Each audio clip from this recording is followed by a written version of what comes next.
Alright, hello everyone.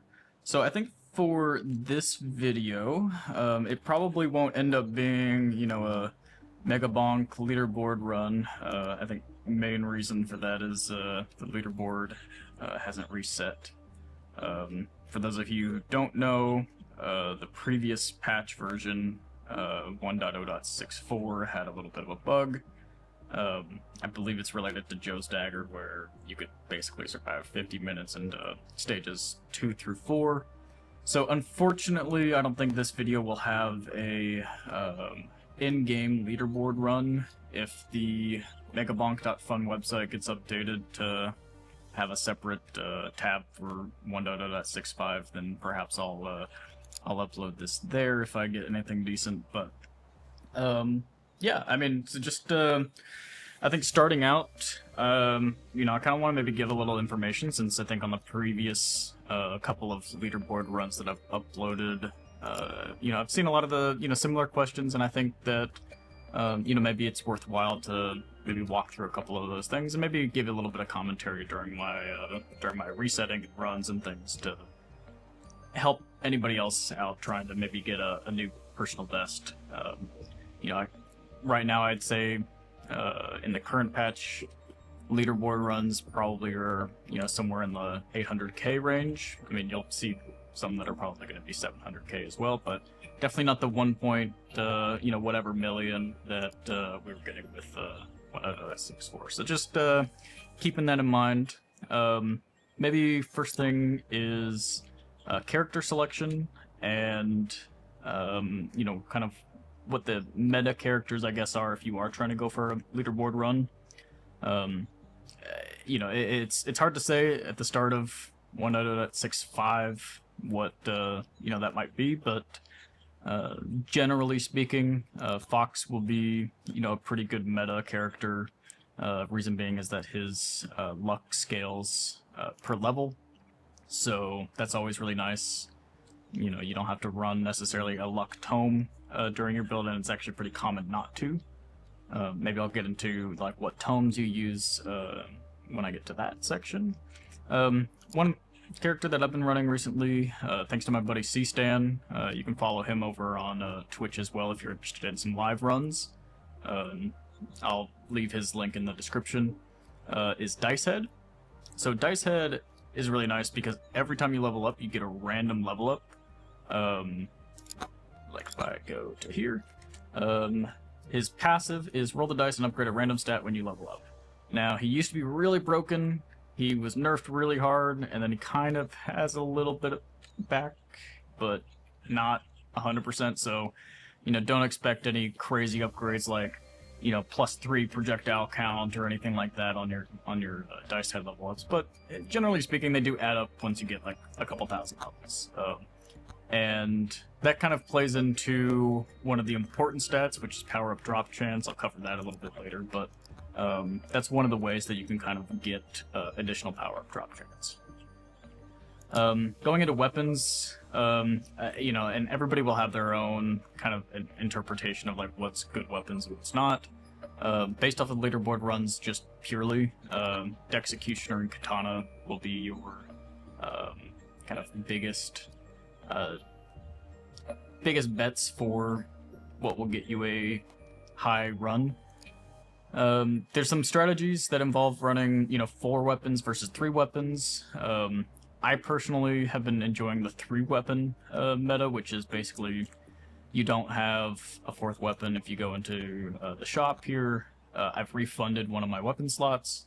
The main reason for that is so that you can get your tome upgrades much faster. If you think about every time that you level up, it's just one less item that can possibly roll in your level up, and that's pretty important because you want to get your XP and your difficulty basically as high as you can in stages 1 and early stage 2 until you max them out. So that's the reason why 3 weapons is being used. If you see that on the leaderboards or anything like that, that's the main reason. But if you do run a 4th weapon, I think I've commonly seen Axe being used. I've seen, not Scythe, what other... Oh, Dragon's Breath. So, I've seen these two being used quite a bit, so...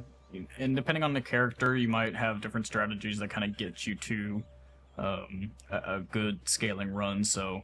You know, don't take this as absolute, like you can only run Dexecution or Katana and optionally Axe or Dragon's Breath. I mean, do whatever, you know, lets you have fun with the game. Or if you have a preference for a weapon, you know, there's no reason, you know, you can't run it and get a decent run still. So, I'm just, you know, letting you know what, you know, my preferences are, and what's been successful for me personally. Going into tomes, now this will depend on the character that you're running, except for 3 tomes. These 3 tomes are basically going to be the same for all characters that you run, at least in this current meta. I think that is maybe looking at patching it so that, you know, they're not 100% necessary, but your XP, your difficulty, and your Chaos Tome are really, really important. Now, in Stage 1, you're going to want to push your difficulty primarily, as well as your XP tomes. And Chaos Tome, you kind of want to wait to some degree till you have enough luck to make sure that every Chaos Tome upgrade you have is like a pretty high one, but you'll probably take a couple of them. It's not bad to take a couple greens or blues for Chaos Tome. It's, you know, perfectly fine, and sometimes it can really help you early on in your run if you happen to roll something like projectile count pretty early. The last tome, though, depends on your character. Or it can also depend on the strategy that you're running. For me, when I'm running Dice Set, I'm going to run Luck Tome. Basically, luck is very, very important in this game. There's a couple of ways that you can get luck. You can get luck from pots, which is a very, very small amount. I think it's like 0.3 or 0.4%. Depending on the size of pot that you break in Stage 1, and then that doubles in Stage 2, it doubles in Stage 3 again. The luck that you get from those is not going to be substantial enough to make up for what you would get with a Luck Tome, so, you know, I can't necessarily recommend that, though it is, you know, still... I would still pick up some pots, mostly for the XP and the gold, but not necessarily for the luck. The other tomes that you might see run, if you're not using Fox, or... Okay, so, hey. Alright, and just for context, expect this whole video to be in some way scuffed. I don't necessarily have a, you know, editing software that I'm using and stuff, so this is all in one cut, it's going to be scuffed. So, you know, don't bag on me too hard for that, but... for Fox... you might end up running something else because luck is kind of baked into your character. So you might run something like Damage Tome. Damage Tome is really good because, and without getting into too many details, it multiplies against all the rest of your damage increases. Some of them are additive increases, if they're within the same quote-unquote category. You know, I'm kind of getting into too much of the details, I think. There's a MEGABONK wiki that I'll link in the description as well, that you can look at to read up on what damage categories there are, but Damage Tome, just know that it's in its own category, and so it's multiplicative against all the other damage increases that you get, including, like, if you get, you know, say, plus 15% from a shrine, the multiplier that's on here will multiply against that. The other tome that you might see people running as Fox is the Precision Tome. Mostly the you know, the reason for this is that if you get really high crit chance, you can overcrit, dealing, you know, a lot more damage for every, you know, hit that you get. So it's just another way to basically boost your damage. I would say if you're just going for a casual run, you might run something like Quantity Tome, but Quantity Tome doesn't really do well for leaderboard or you know, late game runs. You might see other strategies. So recently, before 1.0.64, there were some strategies involving Evasion Tome. So basically maxing out Evasion on Graveyard. I think that's been patched now, so, you know, I probably wouldn't see that happening so much. People got, like, crazy you know, 10 plus million runs off of that. Another strategy involved duration tome, so using duration tome with an item called Bob's Light that can kind of help you out with killing some of the ghosts in some of the very late stages where they're no longer getting stunned by your lightning and that kind of stuff. Alright, so I think that covers characters, weapons, and tomes. Now, maybe just revisiting one thing on characters is that there will be other strategies that don't just involve Dice Head and Fox. Those are just my two favorites to run. They're the ones that I can get, like, consistently high runs, and I kind of know how they work. If you want to run different characters, there's different, you know, leaderboards for different characters on the megabonk.fun website, so, you know, why not, you know, try another character and try to go for a #1 Ogre or a #1 Noel, #1 Birdo, you know, that kind of stuff, if that's something that interests you. Okay. Now, I think the last thing that I'll, you know, cover here is just the items before we, you know, hop into some actual games. Cursed Doll, really good. Basically, you know, over, I think it's like 4 seconds or something like that, it will kill anything that's not like a boss enemy. You know, don't quote me on that. I think that's how that works. But it's basically something that can kill a lot of things pretty late game, and it's also really good early game now that item order isn't a thing. It's a nice way to kill some of the challenges or get some early gold and that kind of thing. There's also key. Key is going to be basically always run. No reason to ever not run key. Stacking keys is kind of one of the main strategies that I do for, you know, my runs, and anytime I see a white microwave, you can almost bet that I'm duplicating keys. Unless I just happen to have 20 and I have a spare microwave. Old Mask is also really good. Elite spawns will get you more XP drops. I think they drop about 10 times more XP than a normal enemy. Some people say that they drop more chests, or they have a better chest drop rate. I don't think that's true, but don't quote me on that, it might be. For blues, I toggle on Echo Shard and Idle Juice. Echo Shard is really great if you can get a couple of them, or like 1 or 2 of them in stage 1. Can really help with your XP scaling. Your Idle Juices will come in handy in the late game. You know, like, you want at least 1, but ideally a couple. That just will boost your damage pretty heavy during that late game.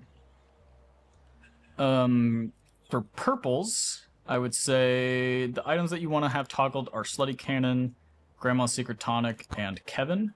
I have seen, I think, some other strategies. I maybe don't even have it unlocked. There's I think an item called Toxic Barrel.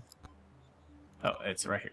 Toxic Barrel. I'll explain Toxic Barrel and I think Shattered Knowledge here in a second, but these two just really good damage sources.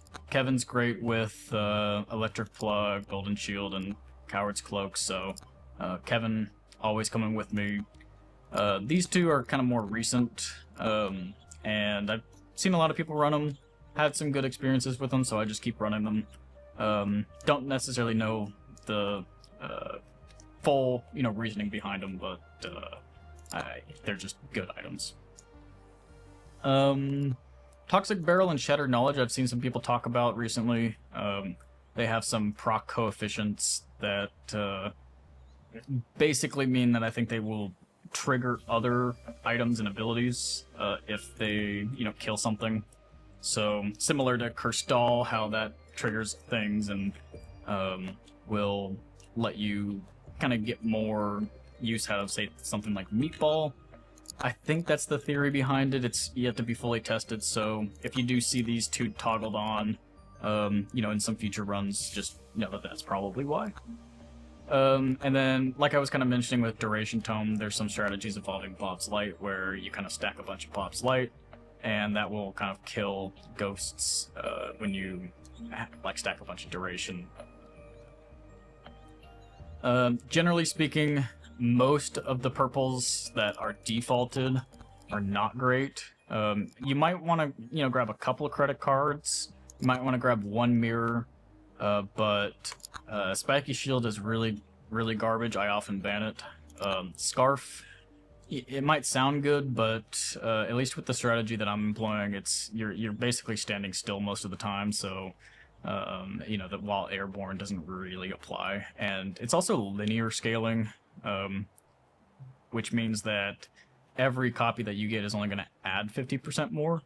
Whereas if you get something like Beefy Ring, if I have even 250 health, getting one Beefy Ring is going to give me basically the exact same as a Scarf will.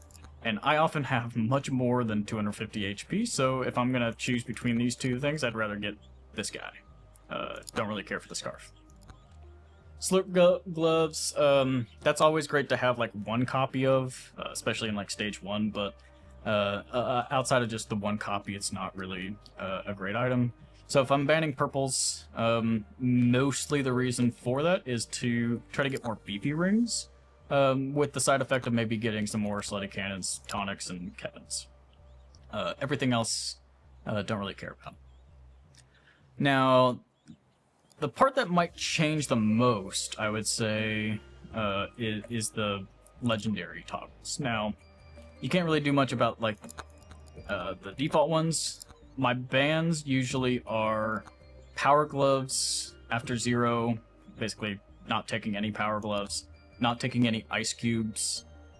Reason for not taking any ice cubes, just for clarity, is that ghosts have, I believe, like a 50 crowd control cap at minute 20 into overtime, which means that basically as time progresses after that, that cap will decrease until it's 0. And things like, say, Ice Cube can proc on a ghost a maximum of 50 times, and that decreases over time. So, between Ice Cube and Lightning Orb, which are kind of like the two kind of crowd control items out of these legendaries, I'd much rather have Lightning Orb affect them, you know, more consistently, as this one's a single target. That probably came out like really bad, and probably will have more questions about that in the description, or in the comment section. But basically, I usually consider this a choice. Either you take Ice Cubes or Lightning Orb, and I think I just prefer Lightning Orb more often than Ice Cube. So I will ban Ice Cube. Now, I usually ban Spicy Meatball after 2, or, you know, max size, so, meaning, this item doesn't scale well after, you know, 2 or 3 copies. There's some more details in the wiki about it if you're interested. I'll, you know, leave that link again in the description. But basically, it doesn't scale well after a couple of copies of this. Chunk Plate and Holy Book are really good right now. The reason being is that Beefy Rings, at least in one of the previous patches, I believe it was 2 patches ago, was buffed so that the increase in damage that you get scales on overheal. So, say for instance, Chunk Plate here, healing above max HP allows you to overheal by 75%. So this helps you stack overheal. Holy Books help you stack more max HP. Basically just really getting your HP up so that your beefy rings do even more. That's why you'll see a lot of purple bands, or, you know, some amount of purple bands to get more beefy rings, because these 2 items are enabled and you want to get as many of those as you can. I'll come back to Magnet, and I already talked a little bit about Lightning Orb. I usually don't ban Lightning Orb, but you might see some people ban it. Just, you know, keep that in mind. It's neither here nor there. It's just whether or not you have enough bans to spend one on Lightning. So, next item here is Anvil. Anvil I've considered toggling off. The reason being is that your weapons really don't do much in the later stages, similar to the reason that you only run 3 weapons. You don't really need additional damage or what have you on your weapons, and that's also the reason I'm not running pot.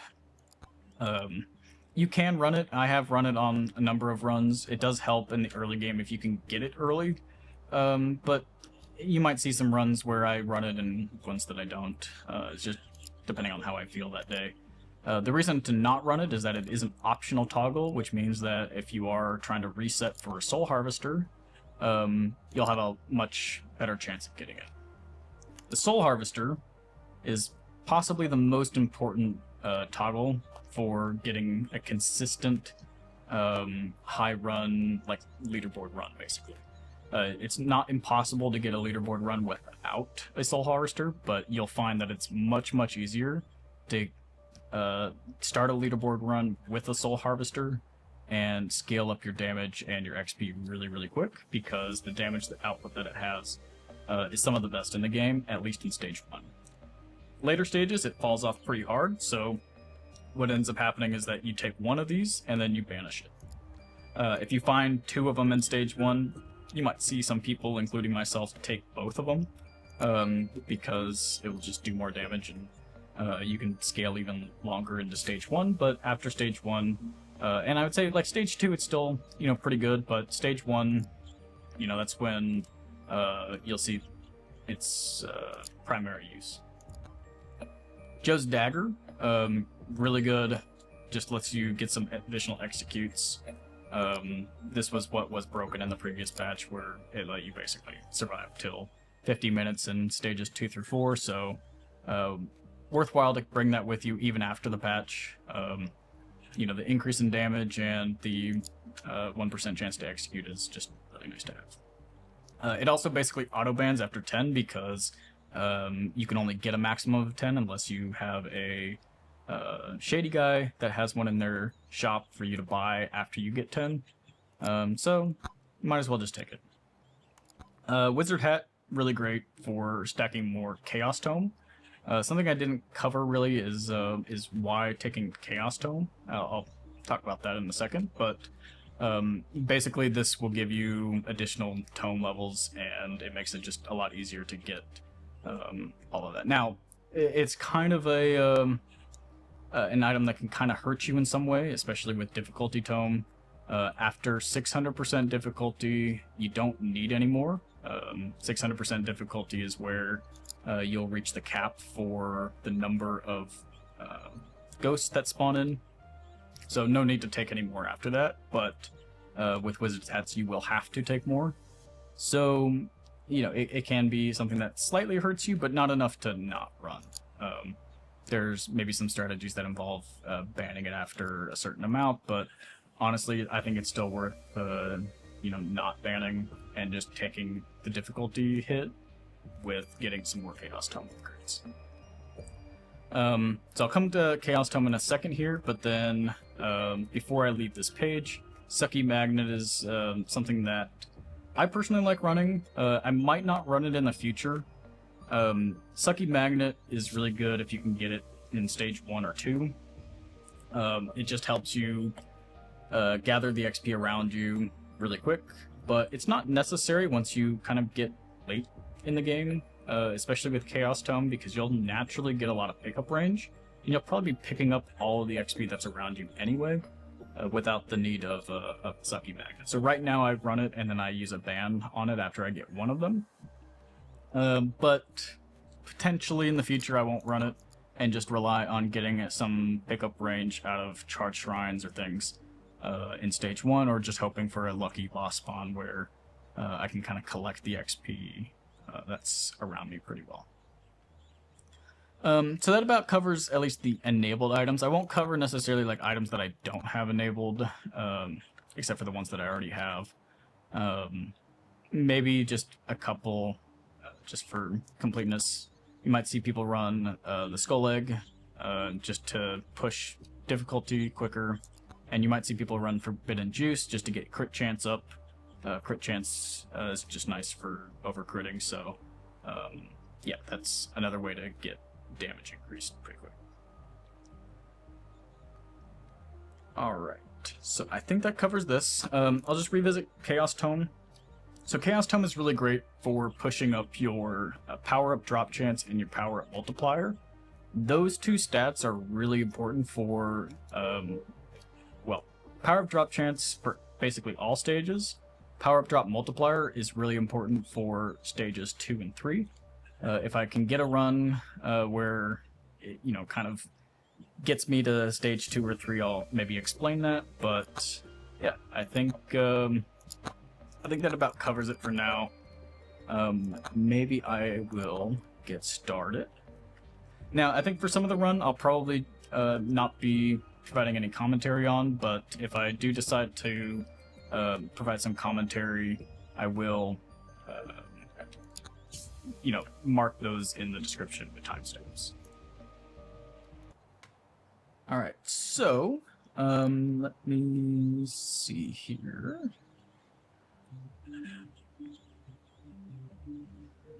Make sure I covered some things. Okay, yeah, I think we're good to hop into some. Just one thing, I guess, maybe in settings. So, one of the things that you'll see when I'm resetting is that I'm resetting very quickly. Part of that is toggling on... Where is it?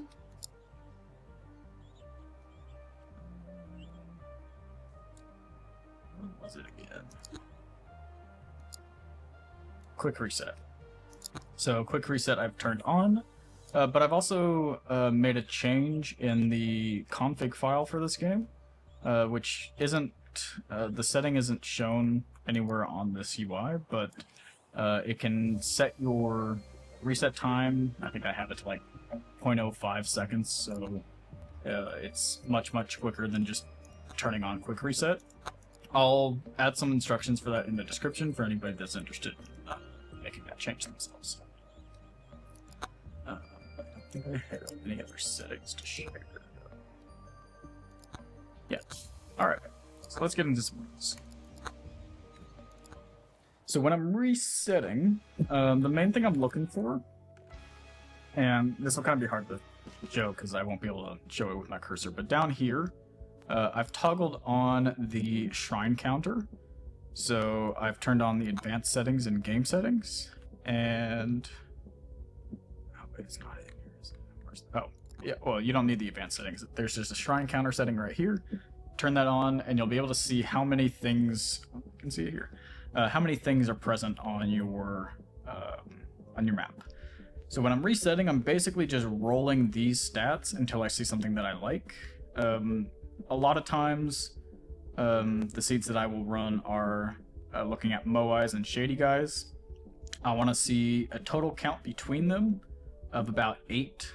There will be some runs that I run a 7, but I generally don't go below 7. And microwaves, I want to see 2. And when I explore the map, I want to see 2 white microwaves. Ideally, and I'll put an asterisk on this because I will run some that have a 1 white and 1 blue microwave. The reason for doing that is that with a blue microwave, you can microwave some echo shards, get a lot of XP really quickly. That can help with your stage 1 scaling, but that comes at a kind of a hefty cost of you really banking on stage 2 having 2 white microwaves. Without that, you'll leave stage 1 with probably 4 keys, unless you get lucky and you pull some extra. And then if you get into stage 2 and maybe you have 1 white microwave, you're gonna have 7 keys in stage 2, and that's just not gonna let you open up the amount of chests that you really want. So, since you can only really control your stage 1, ideally you want to see 2 white microwaves. That way, if you don't roll great on your stage 2 and your stage 3 for microwaves, you're not completely shit out of luck. Now, another thing is your boss curses can be pretty important. I generally like to see something like 2 or 3 boss curses. If I see something where I get 8 Moais and Shady Guys, 2 microwaves, and like 4 boss curses, I'm really making sure that I run that seed and checking and seeing if I can get my legendary Soul Harvester, because that's a really good seed to have. Generally, based off of these counts, if I only have like a couple Moais left or a couple Shady Guys left, or if I have a purple microwave or something like that, I'll just reset in the middle of a, kind of run after checking a couple. And, number of boss curses also factors into that. So it's kind of arbitrary. Everybody kind of has their own criteria, I guess, for when they reset. Some people do it quicker or shorter. One of, my buddy C-Stan, which I'll have in the description as well. If you watch any of his streams, you'll notice that he resets pretty quickly. The strategy there is just to check as many Moais as quickly as possible, get a Soul Harvester as quickly as possible.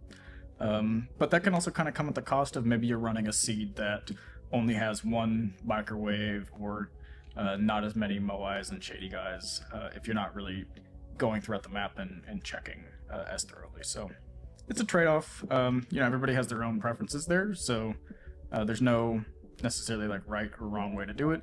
It's just a matter of how long you want to wait and reset for a Soul Harvester run before committing to a seed. Let's just reset a couple times here.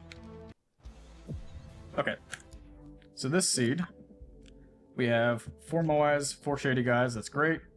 2 microwaves I'm looking at. I want to hopefully get 2 white ones. 2 boss curses is good. I don't really care for the challenges. I'd rather have more boss curses than challenges, but 3 is not bad. I've seen, a 4-4-2 split with, like, all challenges. No boss curses, but only, like, a couple. Or, I don't know about that.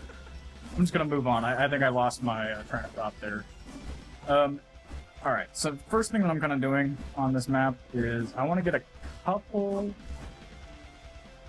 gold pieces. So let me grab this shrine. I'm usually also picking these greed shrines up as I see them. They're not only good for getting gold, I think you get like 20 or 25 gold per, which is great for rolling in the Moais, but you also, once you get your Soul Harvester, the whole idea behind getting a Soul Harvester is that you want to just have as high a difficulty as you can get. I think by the end of stage 1, but before all the, the ghost overtime, you kind of want to have about like 100% or more. Depending on what you're comfortable with and how fast you're able to scale it, you can get like, crazy, like 150% before ghosts even spawn in, but, it's just depending on your run and how, fast you're able to scale up your difficulty. So, I'm always picking up the greed shrines, even if I'm not able to kill the enemies that are around me, especially with Dice Head. This weapon will not kill very early on, so you're kind of screwed there, but here, I could roll, but honestly, a Cursed Doll is really kind of nice to have starting off. So I'm gonna... some strategies, you won't pick any of the charge shrines at all. I'm probably an outlier, I would say, when it comes to my charge shrines. I will take a couple of charge shrines as I'm exploring the map. This does make it a little bit longer between resets. If I don't find a Soul Harvester, then I've just wasted a bunch of time. But I find that if I can get an extra projectile or an extra jump, in one of these early charge shrines, especially if there's 2 that I can get at the same time, to me that's worth it. So that's just why I do it. Not everybody will do it. It's a matter of preference. Ooh. Okay, your weapons are the most important thing to get. Your weapons over your tomes for sure. Even important tomes like your XP and your Curse Tome. Your weapons will be more important than that. You need to be able to kill guys. So, if you see your weapons, grab them, and then your next priority will be your tomes. If you don't happen to roll your weapons, say if that upgrade, I saw an XP tome and a dice upgrade with an extra projectile, Sometimes I'll honestly take the extra projectile on dice just so that I can start killing things faster, rather than taking the XP tome, which if you can't kill anything, you're not going to get an XP, so it's useless to you. And another thing, I'm using my refreshes almost exclusively on Moais, so anything that's not a Moai will probably just get a skip. So that means like any level ups that I don't get what I want, there's no upgrades that I can take without trashing my build. I'm going to use a skip on those. At least until I check all my Moais. Alright, here, I think I'm going to take max HP. Max HP is just great for getting your beefy rings and stuff up. So out of these, armor doesn't do anything. Gold gain is nice, but if you get enough keys, you really don't need it. So I'm going to get that. And I'm going right into enemies. XP gain you want to get like basically as high as you can in stage 1, so I'm going to take that, but crit damage wouldn't be bad.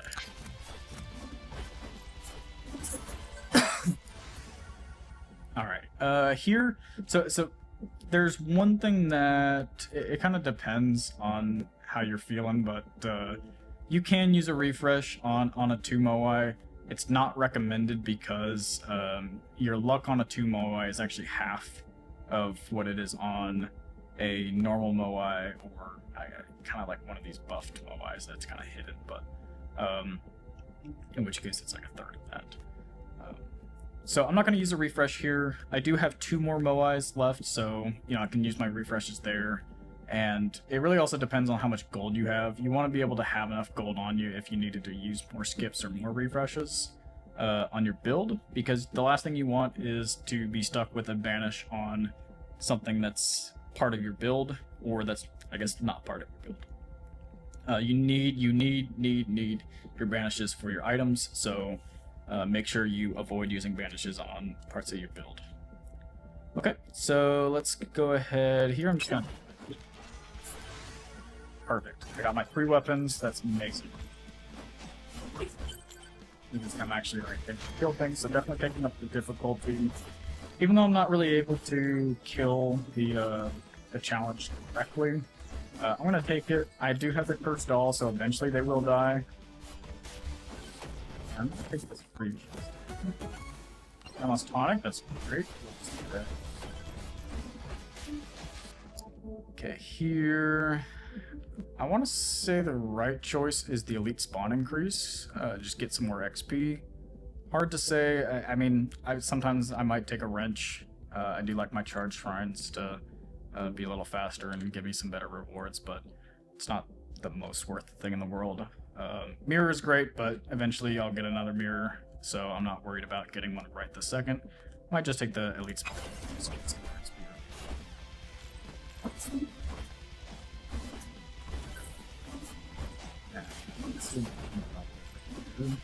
kind of risky to build, or I might die during this, but... Okay, perfect, got me.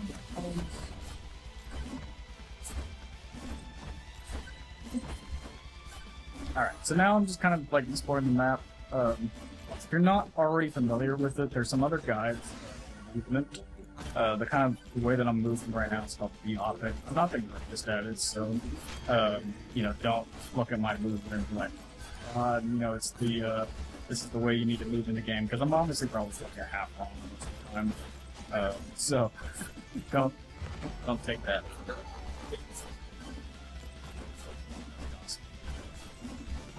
There's plenty of guys online where you can learn about B-hopping,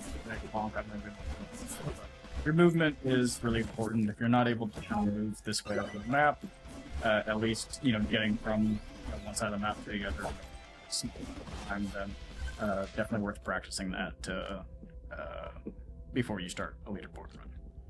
Now here, green credit card is good, but I'll get more of them, and honestly, I tend to get more than I want by the later stages.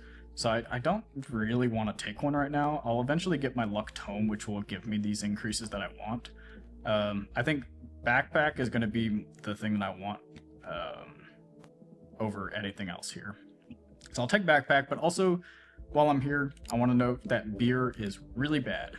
The more beers that you have, the less your beefy rings are going to be able to help you with damage output, and this is a flat 20% versus the a much more, damage buffed stats that you'll get with more beefy rings. So avoid beer at all costs. If you can microwave it out or anything like that, if you do get one, try to do that. But yeah, just wanted to make it small. Okay. Put a chest drop up here. I think I'm going to go grab that. I do see that I have a white weapon down there, which is great. Echo shard. Very nice. Love to see that. I need to make my...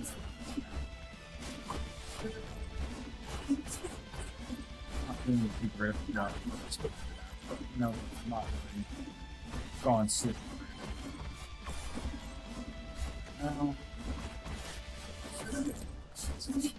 Now, most other runs that I play, before the boss spawns in, I want to have my soul harvester. If I don't have my soul harvester by this point, I'm usually resetting. Only reason I'm not resetting right now is that I do have my weapons, I do have, projectile. I do want to just check these other moais that are on the map before resetting, because I think it's a good start.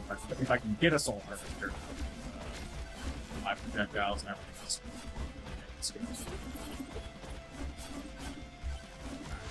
Here, don't need anything there. Don't need anything there. I mean, cheese is good, but it's not going to really be the thing that I need this run. I really just need the soul harvester. I will take, I think, the red credit card. It can be a really nice item to just scale up your damage early game, so it might be worth taking here. Yeah, so I think I'm gonna take that. I could keep rolling, but I have one more moai. I have 50 coins to refresh. I think it's just worth taking that.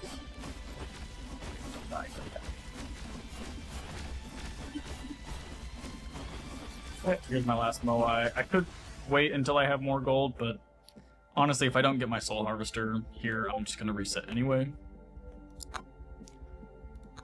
Yeah, so I'm gonna reset this one. The only thing that would prevent me from resetting is if I saw a yellow hat shady guy here, but I only have one more shady guy. I don't really feel like I need to look around for the last one before saying I'm gonna reset. So unfortunate, but if you want that leaderboard run, you're gonna have to reset quite a lot to get the start that you want. It's just the nature of the game, unfortunately. But if you're just going for a personal best, you don't necessarily need a soul harvester. You can get away with a Kevin plug combination. I've actually had some pretty good success with that in the past. So worthwhile to do that. Now, I'm gonna reset this run. Biggest reason is this guy right here.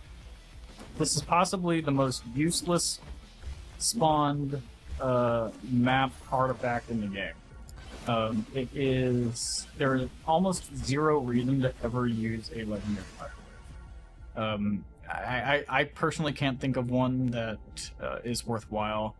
Anything that you could microwave, I'd almost rather have the two separate items rather than a duplicate of a single item, unless you just happen to accidentally take power gloves. If you accidentally take power gloves and you only have one other legendary, that's the only use case. Really, that's really the only use case. But I can't see myself ever doing that. So definitely reset. But the rest of the stats, having 6 and 4 and 2 boss shrines, that was really good. But yeah, definitely not worth spending any time on that if you have legendary. Okay, this is a great seed. I'm gonna grab a couple of these spots, just either get money or a little bit of XP to get a mission level. In that time, I got money on both places. Now, this is why I take one of the shrines early, is that I'm not overwhelmed by enemies, and I can get something like an extra projectile count really early. so that not only, you know, my weapons right now, you know, maybe killing or, you know, in this case, this just getting kills with this and rolling a 6 is going to level up my crit chance on my dice. But the second I get a Dexecutioner or my Katana, instantly I'm going to have 2 projectiles on those, and it's going to, like, be much, much better than just having a single, my damage output. So, you can't always bank on getting an extra projectile or anything like that out of your charge shrines, but I found that if I can get one just in the initial, you know, 1 or 2 charge shrines that I find on the map, it can be pretty beneficial. I also, back there, I saw a white microwave, so that's also a sign. I'm gonna maybe take this charge shrine. I don't really feel like coming all the way back up here. That's another thing I'll do, is that if there's a place in the map which I really just don't want to come back to eventually and there's nothing else around, I'll usually take the charge shrines that are around there just so that I don't have to, you know, re-trek my way over that part of the map. Here I'm going to take the HP. Size is also pretty good. Movement speed you don't really need in this game if you are able to kind of, you know, b-hop your way around or eventually get a Kevin Coward's Glove combo. But HP will always be nice. I'm always going to take the HP here, I think. Size is good, but yeah. Tonic. I'm going to take Tonic, is pretty good. I could also consider taking the Luck, but again, on a 2 Moai, I'm almost always going to just take one of the 2 items that are there. Very rarely will I roll that. Now, here, obviously, I'm going to execute.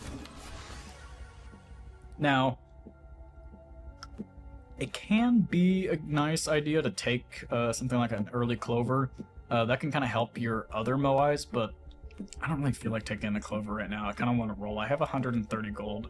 I can afford to roll maybe 1 or like 2 or 3 times, so perfect. Got a key. Cursed Doll would also be really good here, but my kind of rule of thumb is that always take the key if you don't have. You're not guaranteed to get a key anywhere else, so if you see a key, don't take it for granted.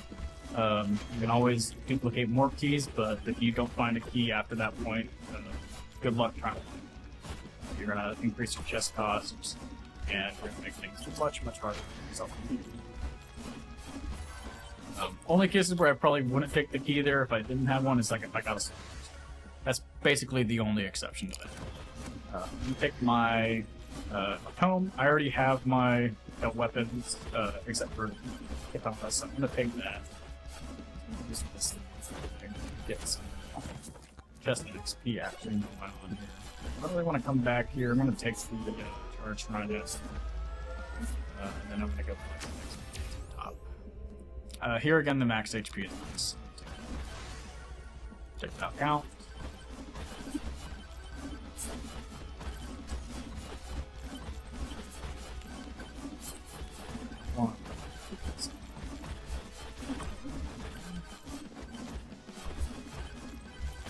XP here.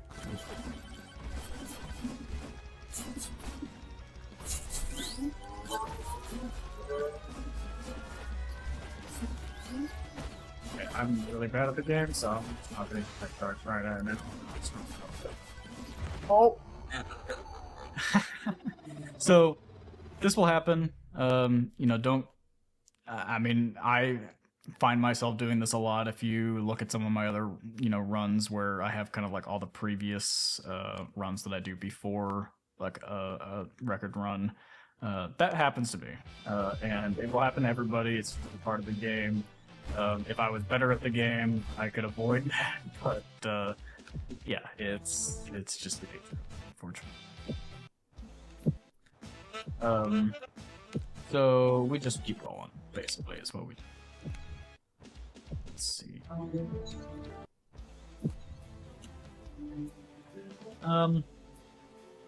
Okay, now here's kind of where I'll probably reset this one, but I kind of want to explain why here. Is that we have 1 Moai and 6 Shady Guys. Now, I kind of say that sometimes I'll run 7, but even if this was, say, 2 Moais, 6 Shady Guys, I might consider resetting it, only to the extent that I can't refresh my Shady Guys. It might still be worth like looking around and seeing if you can see a yellow hat shady guy, but I'll probably end up resetting it quicker than if I had 6 Moais, 2 shady guys. You know, your Moais are affected by luck that you get, so if you're getting more luck from other Moais or from other things that you're doing in the game, you know, that can increase your odds of getting things, or, you know, specifically the Soul Harvester. Yeah, for shady guys, I prefer having more Moais than shady guys, but yeah, that's the reason why I'm going to reset this one, even though I might, you know, consider running it if it was a total of 7. Just looking at the stats. I think this one might be worth checking out a little bit. It's not like, you know, the 8+ that I was mentioning before, but you know, you don't have to stay too hard stuff with, you know, that might lead you to resetting quite a bit, and you don't get what you want, maybe not going to be as happy. You know, spend a lot of time resetting it, not getting runs. That can be kind of disappointing. Now, speaking of disappointment, I want to introduce you to the other microwave that's basically one of the things that, I mean, it's not useless, you know, like the other one, but this microwave in particular is useless, at least to me right now. If this was a later stage, I might consider using it to give me some more beefy rings, but I mean, beefy rings at stage 1 don't really do much for you. You don't have enough HP for it to really, like, do much for you. Blue microwaves can still be useful because echo shards really do a lot for you at these early stages, but a purple microwave, of course, yeah, it's not going to do much for you in terms of your damage output, so not something I would recommend. Let's get a microwave already. Yellow.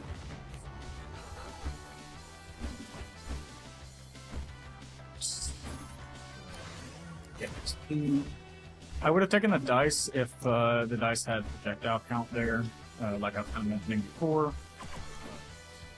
Not super happy with just projectile speed. Projectile speed does damage. I only have 11 gold. I'm still going to roll this Moai. It's actually good that I did because it's a 2 Moai and it has an item that I actually want, so I grabbed that. But I do have another Moai there. I want to get maybe a little more.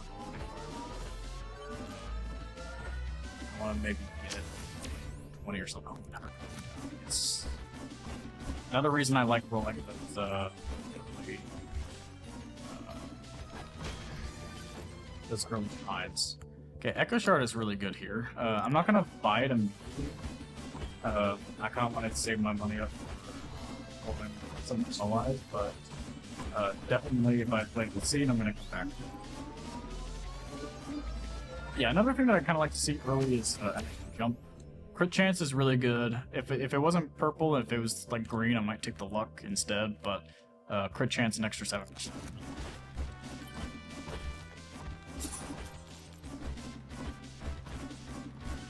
Alright, so let's grab this other Moai here.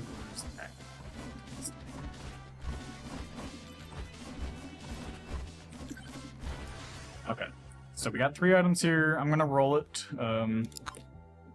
Now I could take the red credit card here. I don't really want to. I really just want that Soul Harvester, so I'm just gonna keep rolling. Electric Cloak I'm gonna take. If I get a cat, that would be honestly the luck that I play at least until I get all my Moais checked. A lot of runs, you know, you don't want to necessarily keep running them if you don't get Soul Harvester. Heaven Plug combination is really nice. Here, now, okay, I'm probably going to make the wrong decision here, and I'm going to take the projectile count. The right decision is probably power-up drop chance, because honestly, this is like one of the best stats in the game. The more power-up drop chance you have, the more chest drops that you're going to get. And also, power-up, like actual normal power-ups on stage 2 and 3 are really, really important. So the right choice is probably this, but honestly, I don't know if I'm gonna end up playing the seed, you know, to completion, and you know, it's not gonna go up on the in-game leaderboard. So I'm just gonna take the projectile count because I want to kill things. But crit chance is also not a bad choice here. I feel like an extra 6% goes a long way, but I just want to have smiling up. And that's backtracking a little bit. I'm dumb, but.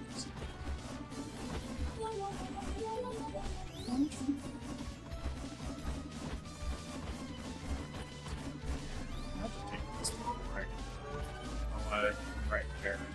Get some luck. That might be nice. Okay, no luck, but lifesteal here. Nice. Getting any amount of lifesteal. You'll take some damage unless you're goated at the game.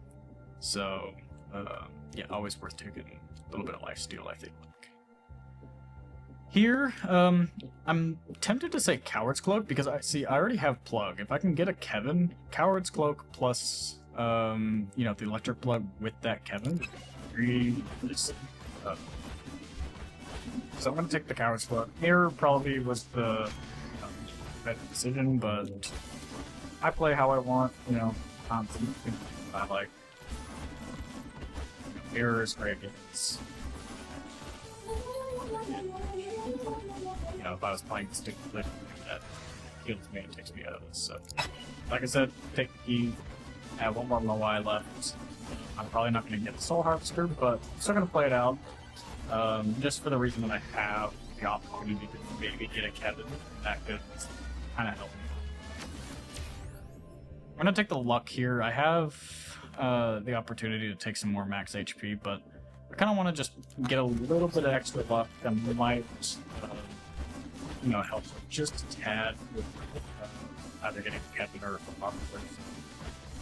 I do like taking a little bit of luck in the earth. Oh, probably not left. Don't kill me. All right. Probably the reason for taking that mirror earlier. If I wasn't paying attention to the map, I probably don't die there. But that's okay. I don't. I'd rather reset again, get another run going where.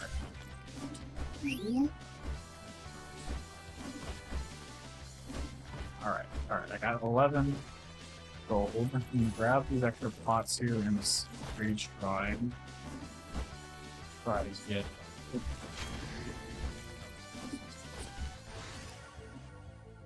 All right, here it's definitely going to be a roll, but you know, mask is not bad.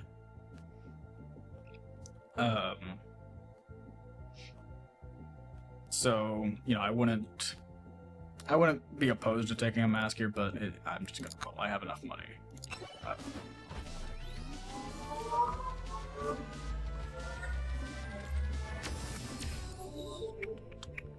Okay, I think the damage here is worth taking. Lifesteal is good, but flat damage is also good. You could probably go under.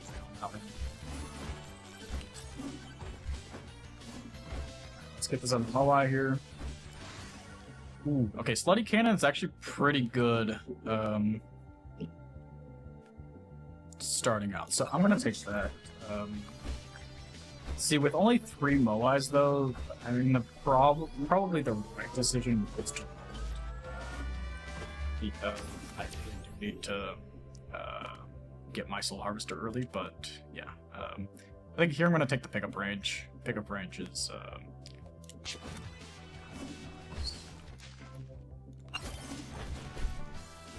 pickup range is nice because you're probably more likely to not have a magnet by the end of the stage. I'm going to take the...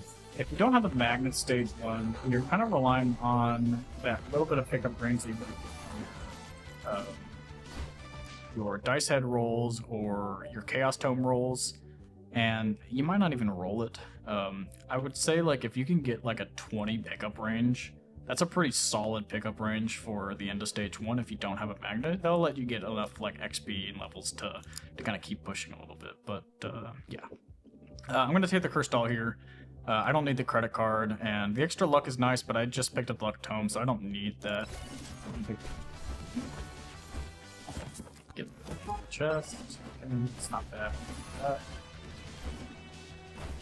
Yeah, we have another Moai down here. This is our last Moai, so I might grab a little bit of extra gold in case I need to keep rolling. I will say that it's almost certainly going to be a reset. I doubt that I'm going to find anything that well in this one, but I am going to check it anyway. Might have screwed myself.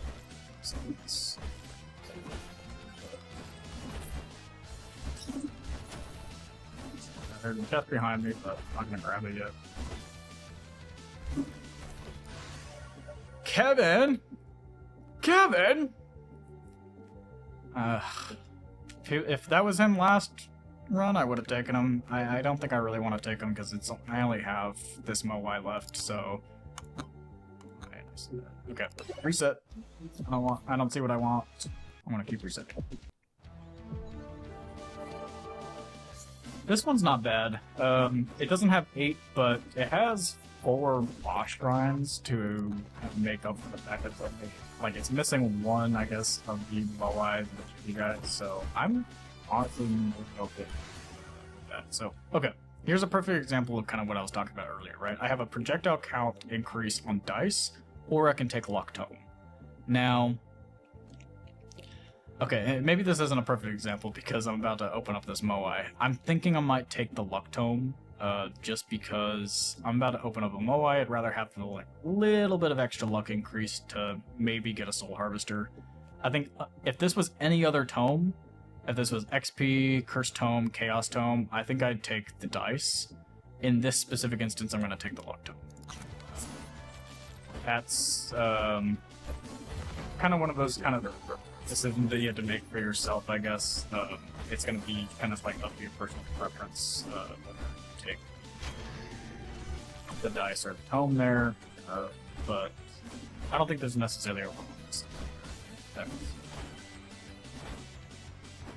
Oh. Okay. So clearly that luck did nothing for me, so I'm going to take the damage.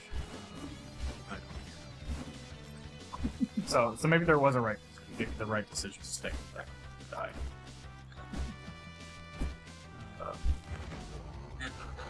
So I do see a white micro down there, right? That's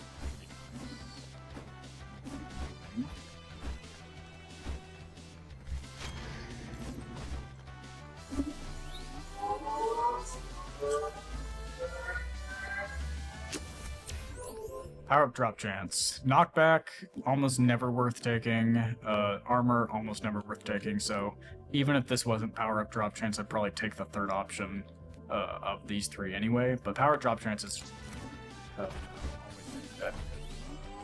I say always take that, even though I skipped on it. Here, extra projectile. Take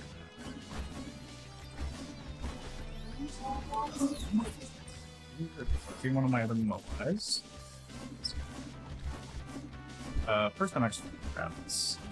Okay, I do have 2 white microphones. I saw one. 2.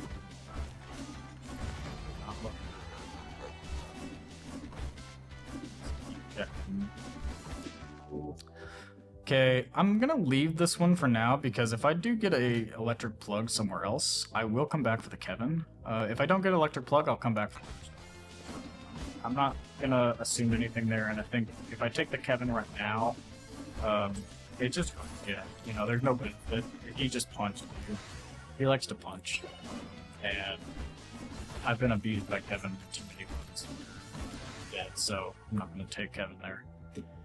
This is my last Moai. I'm going to use as many refreshes as I can, hoping for a Soul Harvester. Even skipping the key here. I already have one. No need to take a key. Even skipping the Curse Doll. Curse Doll would be great, but I really need the Soul Harvester. Idle Juice, also really, really great. Good to have at least one of those in Stage 1, and definitely worth it to have every single one that you can get your hands on in, like, Stage 3. Stage 3 and Stage 4. Pardon my stutter there. But Yeah, I think definitely gonna reset still. I just need the Soul Harvester. It's basically it at this point. Not get it, unfortunately. I might check maybe one shady guy. I can see a plug. That would be my sign of playing. Let's see. Otherwise, if I don't, this guy won't have. So I think I'm gonna just reset this one. I should keep playing it, but it's probably gonna be a waste of time. Generally speaking, if you don't have the Soul Harvester and you're trying to go for a record fight, not getting it in your low eyes, or you don't see a yellow hat shady guy as your last one. Nope. Very unlikely that you're gonna get it.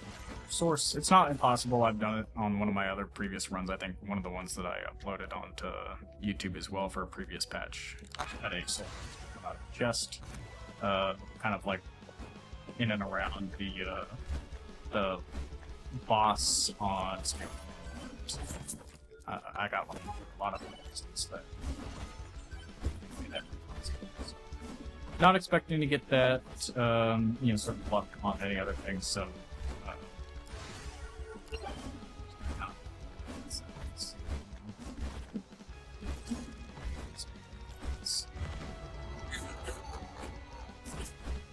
Alright. I don't really have that much gold. I kind of want to have more gold before I start rolling these, but it's fine. Okay, especially with the slide cannon on the second. I put roll there.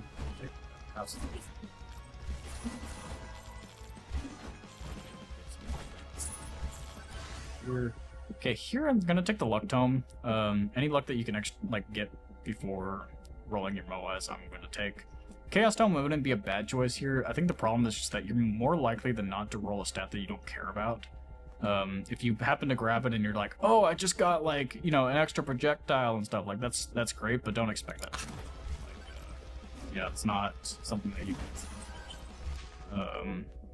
Here, projectile and plug are. I'm gonna wait and see if I can get a Kevin. If I get a Kevin, I'll take the plug. Do I have? Ah, okay. That whole time I had my particle opacity on, so.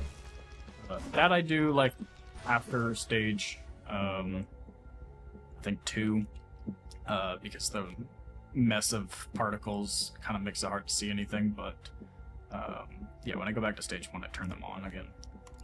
I'll take the extra projectile, that's always great. Curse Doll would be good here, but honestly, I need something. Okay. Meatball. Absolutely. Taking Meatball. Very worthwhile to have. Great item. It's not the item that's going to make your stage 1 just easy peasy. That's always going to be a Soul Harvester, but I'm not going to skip a Meatball if I can't it. So I'm gonna grab that. Grab my next weapon. I'm gonna grab the. I don't think I had the XP around, but I wanted to grab it just in case.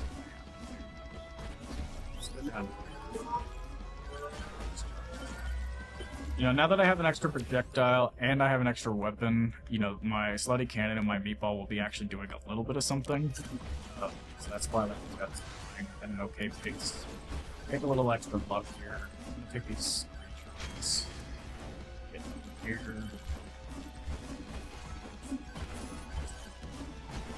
Okay, got another. I think I can't remember this seed or the previous seed where I saw white microwave. So, I do have another white microwave that's amazing.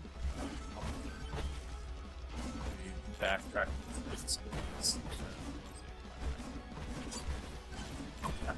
Not so.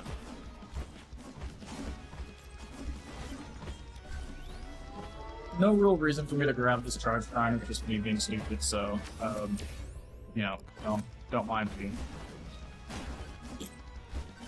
Sometimes I like to do I feel like sometimes I get some good luck out. It's not the smartest decision to make, but I'll play by it for just a second.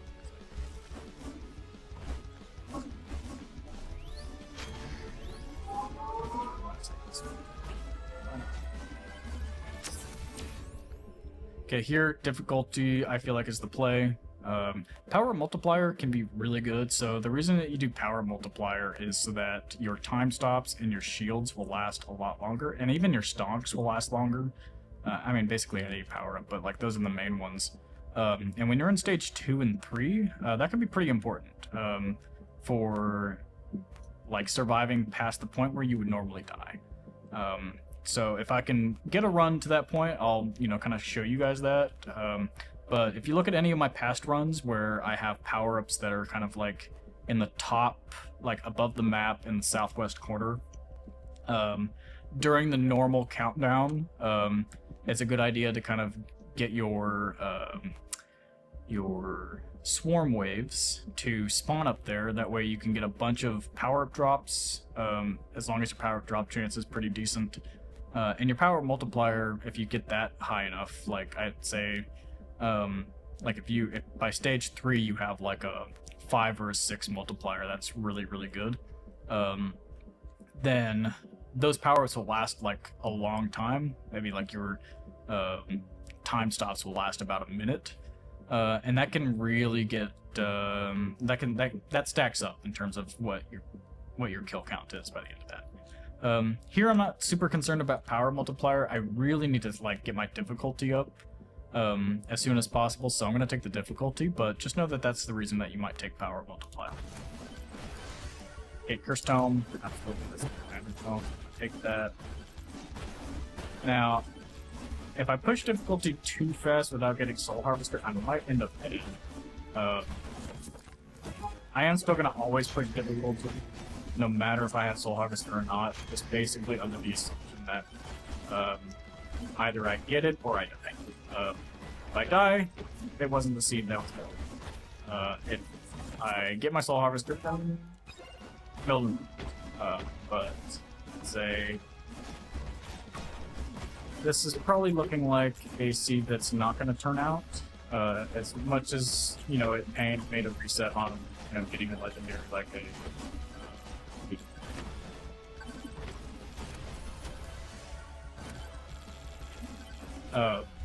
It just really isn't worth your time. I think I'm gonna get a Soul Harvest. It's just game works and nothing much about that.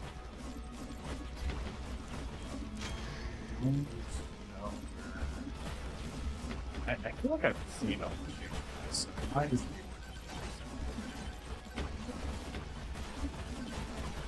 You can see that, like, even enemies that are right next to me. Right now, I'm about to die. There's no way I survive the swarm wave, so I'm gonna reset, but, yeah, I mean, that's basically the reason that you need that song. You need to get sort of this way. And also push it.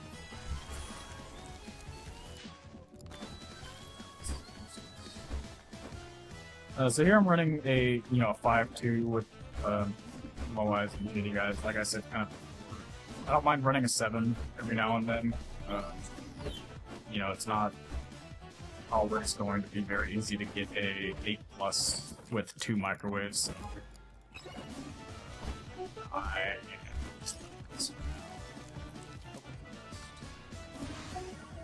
That's all I will take. I have to pick up. So.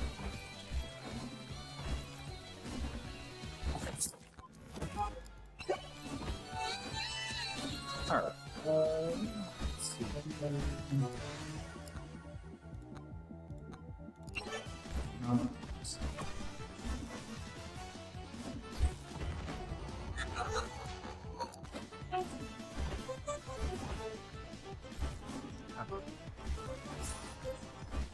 So I think at this point, I'm just going to continue resetting and doing some buttons without any sort of commentary behind what I'm doing. Just to try to get a run where I get a for you guys. That's how I start up while at that point. But if there's anything that's like interesting or explain, I don't like the reason of doing something during my runs, I'll talk a little bit about it, but I think I've basically covered most of how I kind of reset and, you know, maneuver my movements. So I'm just going to mute for now, but, you know, I'll jump back in later. Sorry.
Okay, so I'm gonna chime back in on here because I see a couple of things that I like right off the bat. So I think I got my first charge shrine. I got, you know, an extra projectile. Then I got another projectile from a backpack.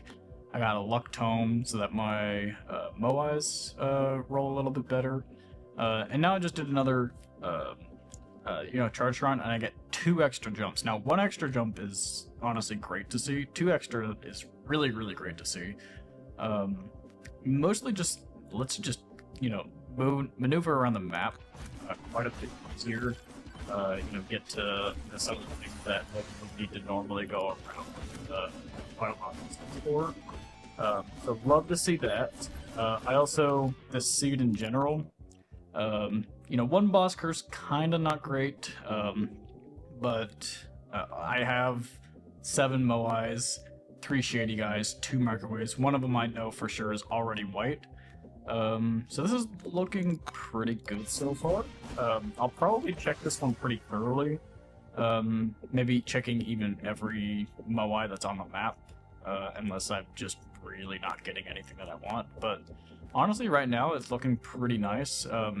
Here, obviously gonna take the key. If I already had a key, I might even just take the key as well here because I have 3, like, just, well, I guess, you know, 2 projectiles plus the 1 from my dice, so, you know, 3 in total.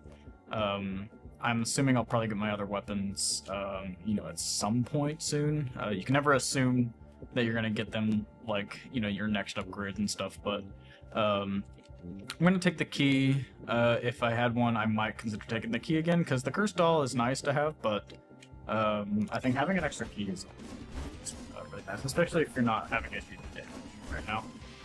I might jump down there, honestly, since I do have the extra jumps. I don't mind jumping down here. I don't really want to come back down here. Honestly, the Coward's Cloak is nice if I do get a Kevin, but I'd rather just take the other. Alright. If I get a Kevin, that might be something. I don't know what's... I'm just gonna go off this way. Perfect. Okay, 2 white microwaves. This is looking fantastic. So I definitely want to run the seed out. While I check out some things. Okay. I could take luck, but I already have the luck tome, so I'm gonna refresh. Honestly, I'm not opposed to taking the slurp gloves here, just in case I take a little bit of damage. And I'd rather have the extra little bit. Take that. It's probably worth it to refresh again, but honestly, with 7 Moais, you're kind of okay with not refreshing super crazy with it. You can kind of keep the refreshes for some of the other. Skip there, not much.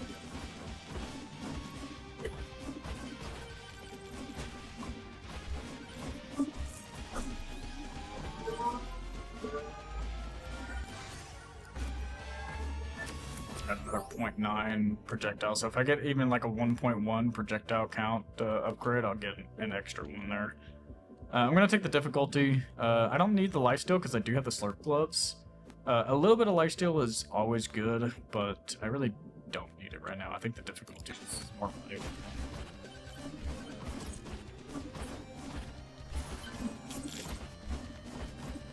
I'll grab these.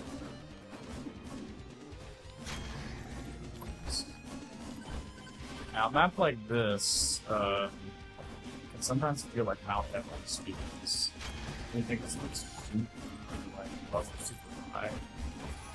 This isn't the worst I've seen, but this can be also another indicator for, like, when I might reset the seed is that if I didn't have these 2 jumps, I might be really not love this. Grab this little Moai. Okay, don't really need any of these. I'm gonna refresh again. I don't need any of that either. I could refresh one more time, but honestly, I have a couple of other Moais I'd rather see the rerolls of in there, so I'm gonna take the luck. Still have 4 Moais. It's not At least to me, it's not worth it to just waste all my rerolls. Here, honestly, I might just take the luck again. Like, I keep seeing Coward's Cloak. I feel like it's telling me to take Coward's Cloak, but I don't feel like I need it right now.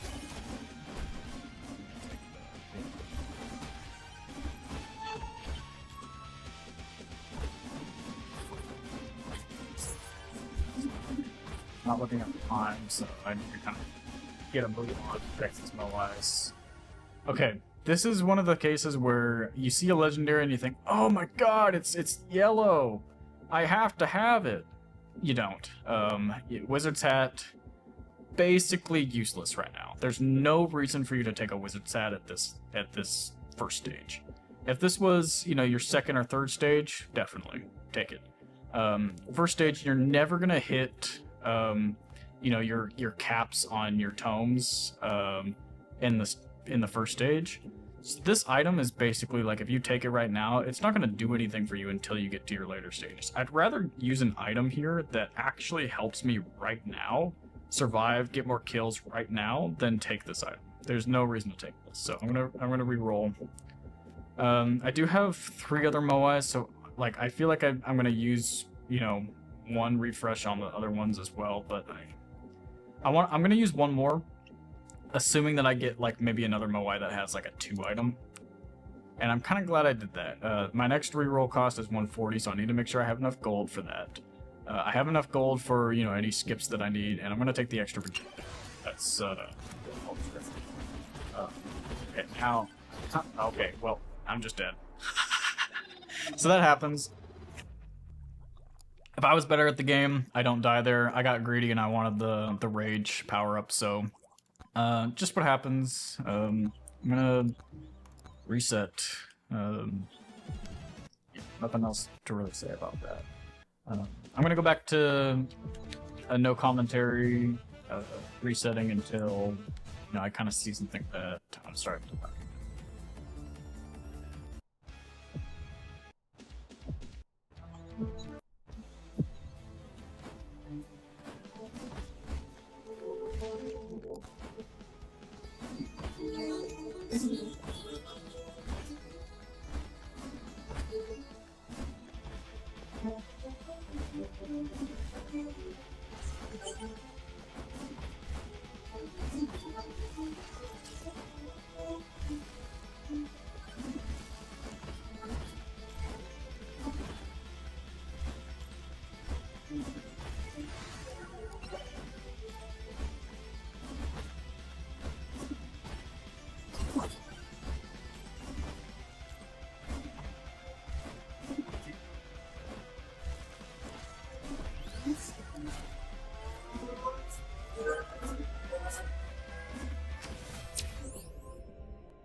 So, not necessarily something that I want to, you know, kind of outline here, but at least on most other characters, I would say that the shield is something that I would take here, because getting any amount of shield is, like, even if it's +1 shield, will basically tank 1 hit from whatever damage source that you're taking from, like, even if it's enough damage to actually kill you, like, all, you know, say if it's doing 200 damage, that, you know, that would kill you. If you have +1 shield, you can tank that hit with shield.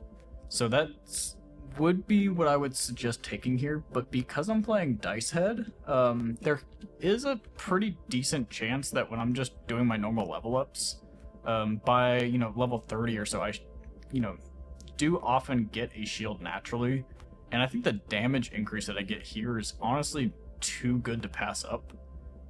If it was like a green or a blue damage, I would probably take the shield, but honestly, because it's an epic damage here, I'm just gonna take the damage. No point in skipping. Okay, here, I don't like either of these items, but honestly, I don't want to waste a refresh on it. I normally would ban the scarf, but there's no harm in just taking it, just to clear out this, because beer is going to harm me, scarf is not, so I'm going to take the scarf. Not, you know, super happy about it.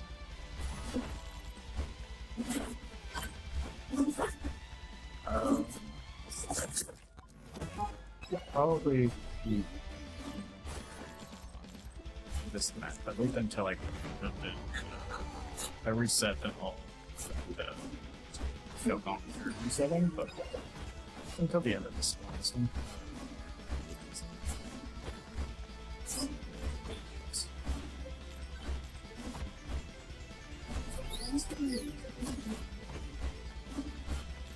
So I got the red card, which is nice. I mean, it won't like do anything crazy for my damage right now, but if okay, here, okay, I have 2 weapons.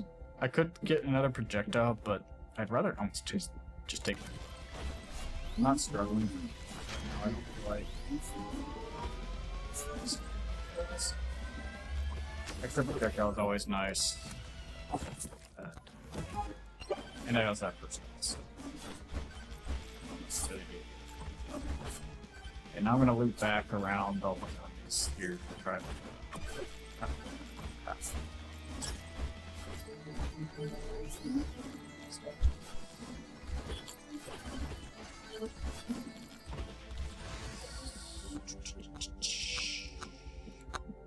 really nothing. I'll probably just reset this one. Might just check with one more MOI and see if there's anything we're standing for, but at least it's reset. No. Oh. No. Alright, resetting. I'm going back to just resetting with no commentary, but I'll, again, try back in if there's anything. And also, if I'm resetting and I accidentally skip, like, say a 5-5 Moai 80 guy and like a 2 microwave, it's almost certainly by accident because of the like fast resetting that I have. Sometimes I just accidentally reset a good decision. So if you ever see that, just know that that's almost certainly the reason. It's not for any other reason. Just that I'm just a boomer and I am not able to react fast enough to stopping myself from resetting this. Alright, so I'll chime back in if there's anything.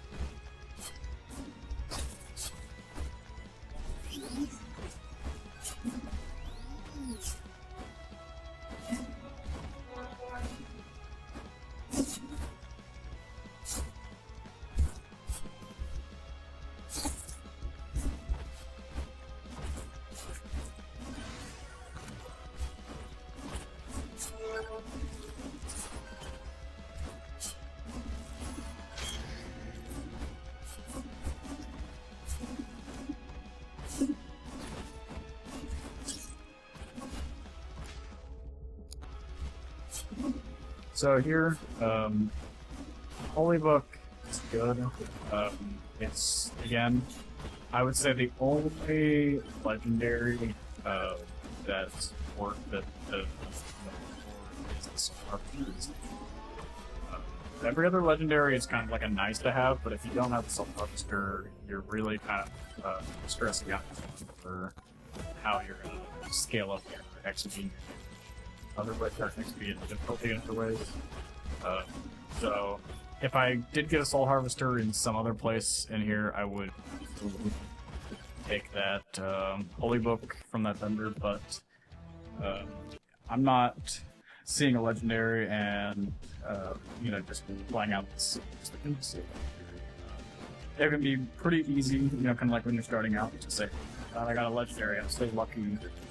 Really need to play this out, but honestly, it's not uncommon to be able to get a Soul Harvester in about an hour or so setting. If that sounds like a lot to you, that's completely reasonable. I mean, not everybody's going to want to sit there for an hour and keep, resetting for Soul Harvester. Kind of demotivating to, have to always search for the one item that you need. Especially being legendary to make a run, worthwhile run, but you know, that's kind of the nature of the game, right? Or at least, so just keep that in mind. You know, while you're, you know, doing your runs, it's not uncommon for me to also have like Twitch streams of other things to keep me entertained. But, yeah, however you can have a game. I'm just kind of letting you guys know. Leaderboard focus runs, but that's not the don't put yourself in a box. It's gonna be stuff.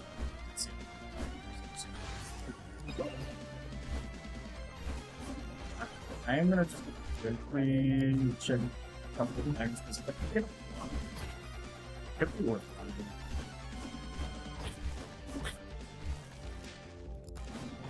I'm not really feeling this. I'd rather this.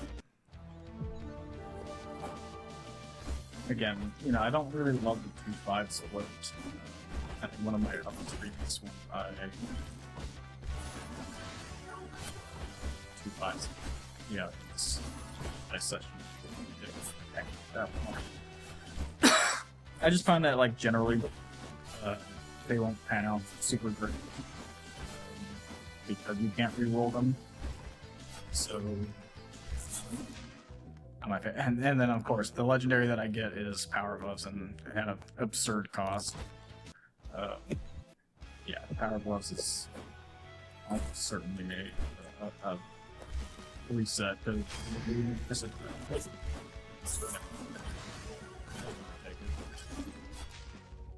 All right, I'm gonna keep resetting again and go no commentary, but I'll chime back. It's that's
So I just want to cut in here, and the only reason I was actually continuing with this episode is that I did have a Kevin, and I thought that maybe I could get a plug combination. I did actually end up getting that, so that is kind of nice. It's not as good as having a Soul Harvester, but I'd say it's not a bad combination to just run with. I don't have a heal, which is that can here, so I use a lot of here. I do have sword gloves, which is kind of nice to get my health back, but it might pretty weak and they get weapon here, which is great. I'd say mostly once I get either a Kevin Blood combo or a Soul Harvester, most of your upgrades should go into your tomes. I think Cursed Tome is like first priority, XP is your second priority, and then Luck Tome is your third priority. If in this case you kind of get your Chaos Tome, which it is good to maybe put a couple into Chaos Tome, but I prefer to have like purple and above for Chaos Tome, unless I don't really have a good other choice. Here I have a pretty good other choice of Katana with an extra projectile, so I can just take that without Here, I don't mind just taking any amount of luck that I can get something.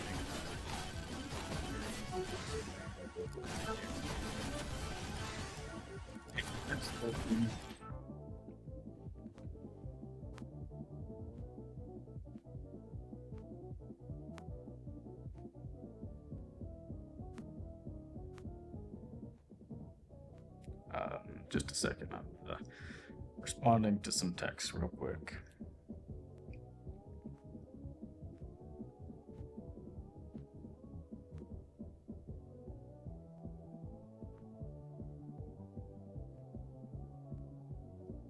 All right.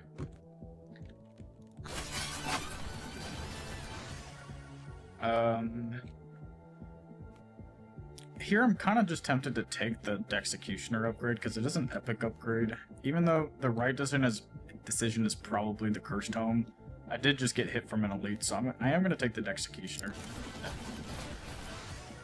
Kill rate in there. Big XP.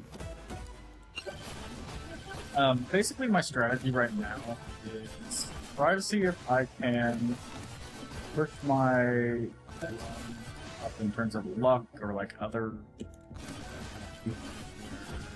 makes sense. Let's say right now, I mean, without a Sun Harvester, it's probably going to be a pretty weak start. Here I think I'm going to and I'll take the maxes. You know, it's still very likely not going to be like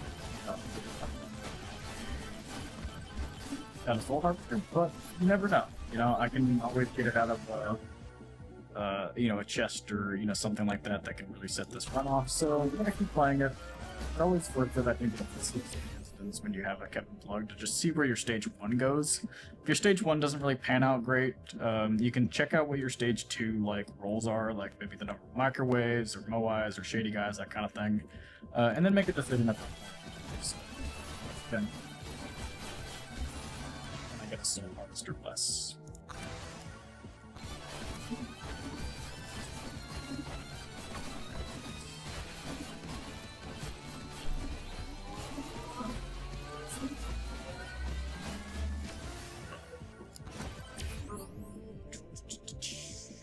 Let's go ahead and take the big one. Now, like I said, you're not guaranteed to get a magnet, so I'd rather take kind of anticipating that I get a magnet.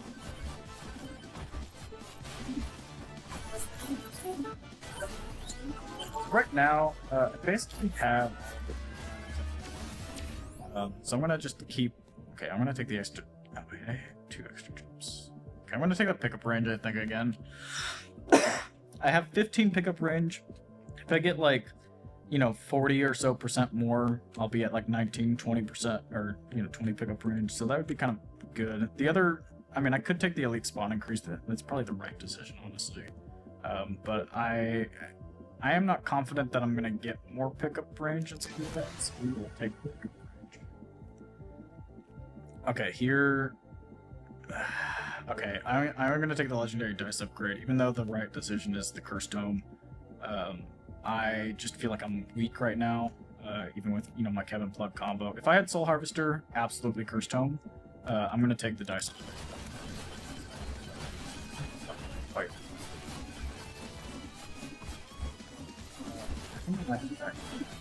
I was going to leave the magnets for... I feel like I...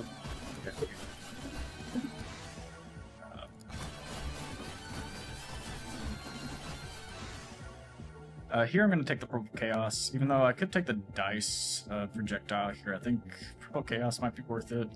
With my luck, it's going to roll, like, you know, projectile speed. Duration isn't terrible, but it's not like... It's not really happy. Some rounding error. Okay, here I'm going to take the shield, absolutely. I could take the pickup range, but I'm at 18. That's pretty solid. I want to take the shield because with Kevin plug, you never you scale up your 50,000 by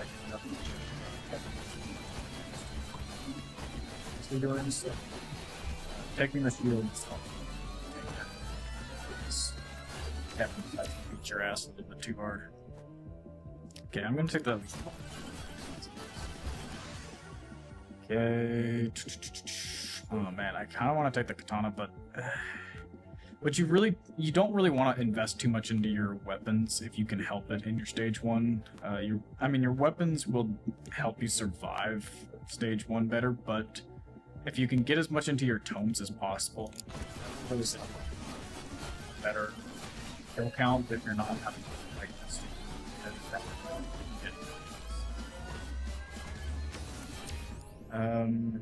Max HP here is pretty tempting, I want to say, so I'm gonna take that. Even though size, my size is still 1.0, I probably should take that, but I'll get size back. Okay, here power up drop chance is good. I kind of want to take pickup range, but yeah.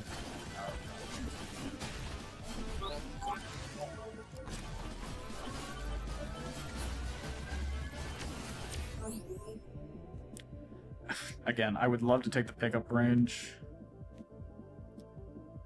Man, I'm almost tempted to take it, honestly.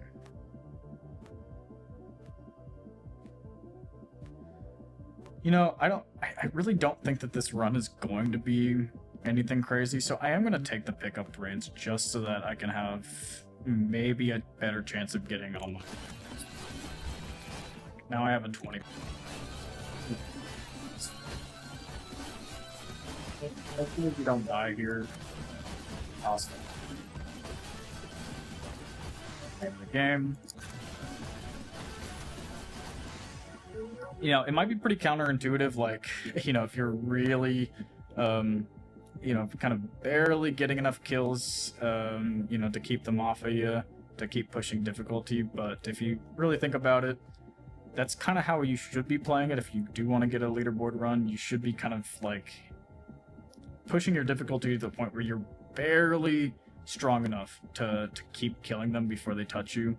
You're kind of like teetering that edge between, you know, dying and them being able to you know, fend it off, or like them dying versus you dying, essentially. But you know, you can play that line a little cautiously if you want, but I'd say that generally with a Kevin Plug combo or a Soul Harvester, you're pretty okay, even if it doesn't look like it, to push difficulty still. Just keep in mind that, you know, if you're getting hit once or something and your shield breaks, that's kind of your sign that maybe you're not quite sure. So, that's kind of like my indicator I go by. Okay, here, even though this is uncommon, this gives me an extra projectile, so I'm going to take this. I'm not going to take this one. I'm going to take the extra. I think before, you know, before this, you know, timer ends, I'd like to see like 100% difficulty. I'm actually doing a pretty good job of scaling right now.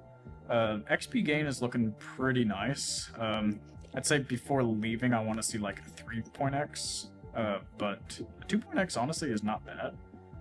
Difficulty needs to get higher, so I'm going to keep pushing difficulty. I want to see at least 100% before this timer's up. I think here, I might take the katana upgrade. I like the crit damage here, so... again, I need to push my difficulty, so even though this is epic here, I'm gonna...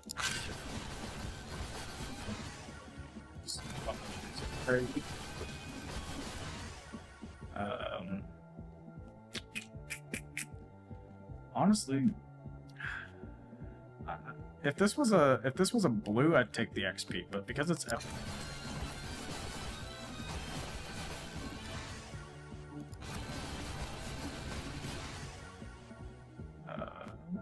Let's take execution.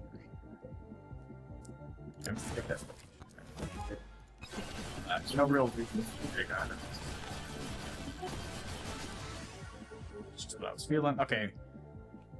The right decision is probably XP Tome. That'll bring me to 2.1, but I kind of want to take my chance with the Chaos. Pickup range 70. Oh my god, my pickup range is massive now for stage 1. That's actually kind of great. that might help quite a bit. I am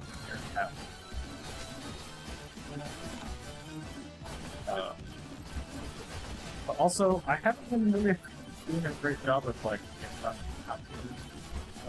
need to put my ass in things like that. So even though I'm scaling well, I'm not doing a great job of moving around the map, so I need to kind of do that. I think the elite spawn increase is probably the best thing. Even though it's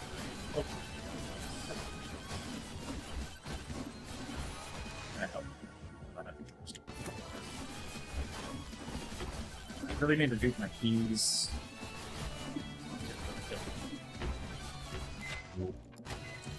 I kind of think this magnet. I don't really need the same magnets for it. I have range for it.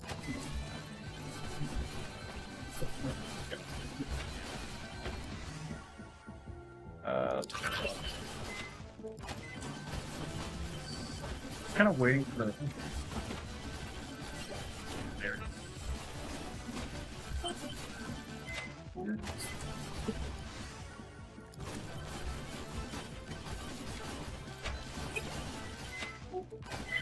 Change some time.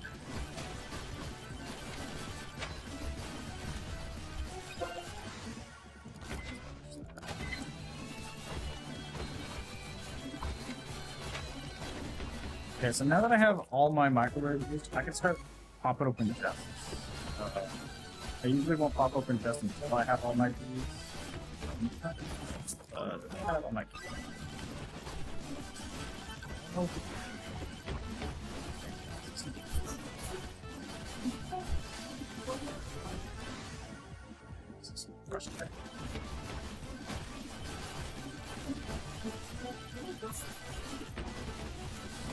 You can see that maybe I'm starting to get not spinning as fast as I would like them.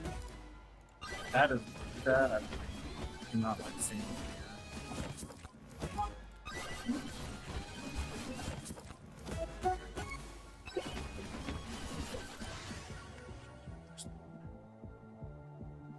I want to think about that. Right.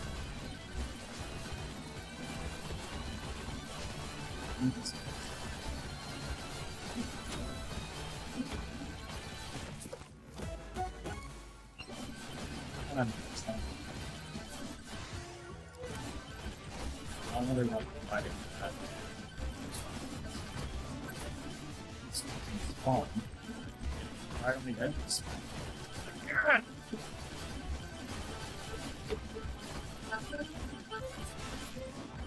This one makes sense. Yeah, there you go.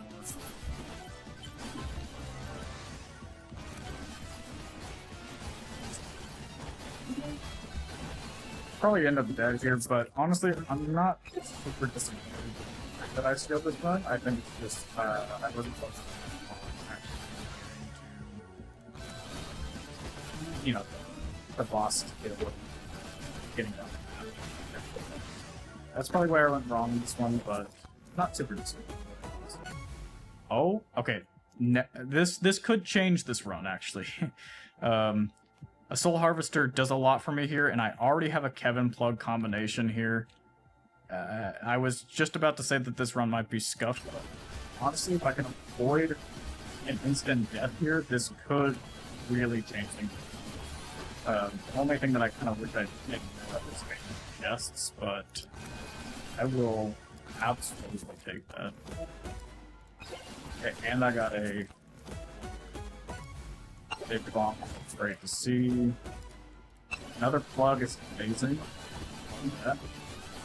I'm gonna take this.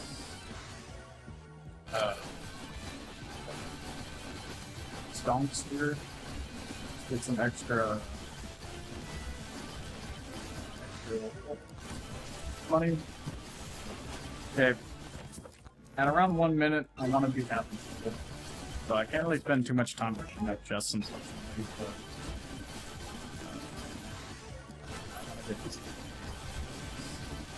Sometimes you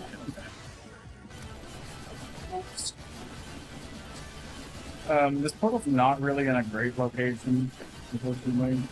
Can't really...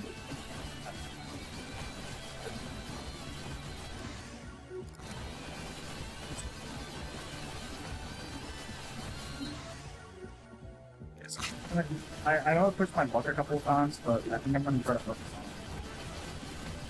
it. Actually, full boost. Never mind, I'm not getting that.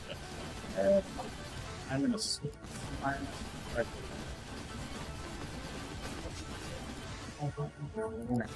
All the XP that I can.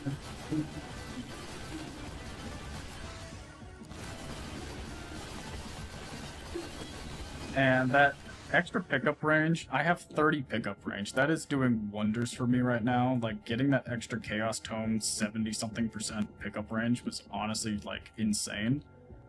Because I'm able to just gather up a bunch of the XP that's around me. Now, I do wish my difficulty was higher. If my difficulty was, like, 150, 175, I feel like I would be probably already at, like, level 90.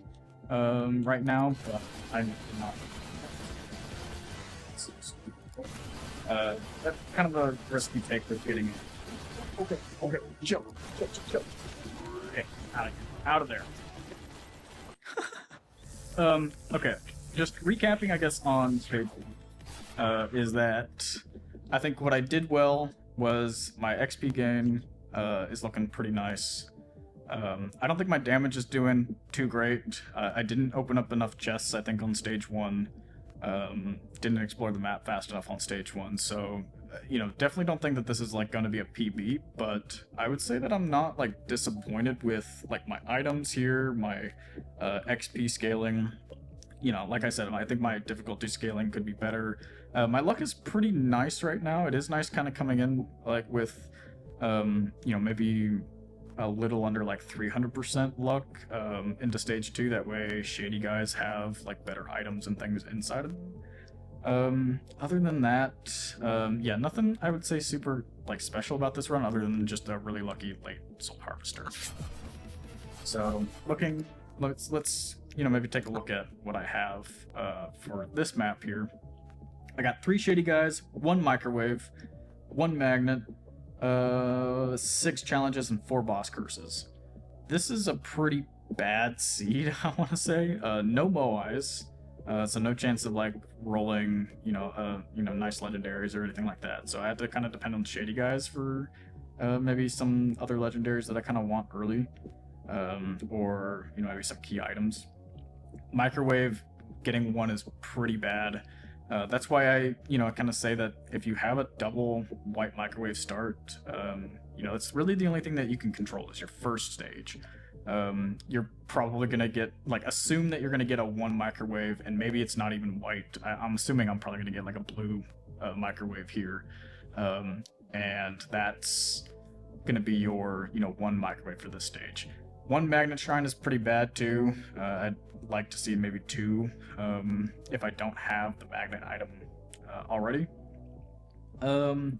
Challenges, honestly, I really don't care for challenges. Like, you only get 1 chest per challenge, and I'd rather these be Moais or shady guys, or boss curses, because boss curses can be really nice to get like a lot of. Like, I have 4 here. That's a good chunk of boss curses, assuming that you can kill the bosses. So that's kind of a big assumption, you know, kind of going into stage 2. So, you know, you kind of have to play it by how much damage you feel like you're doing. I right now only have 1.6x damage, so I'm probably not strong enough to spawn in all of the bosses, but I might try to do it anyway, and just hope for the best. I do have Kevin Plug and Soul Harvester, so I might be able to get away with it.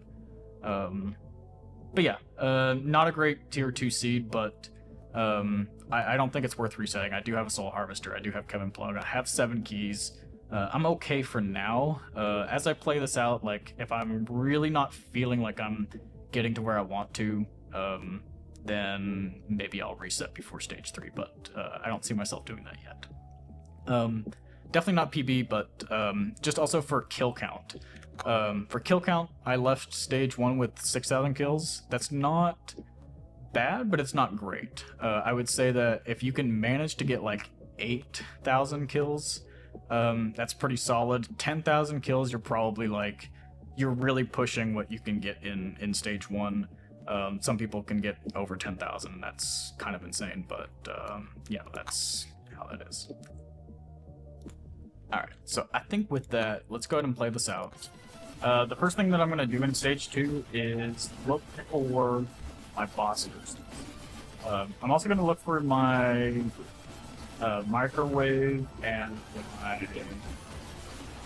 my green shrines. And I'm gonna check if I see, you know, the shady guys around. I'll check them, see what's inside.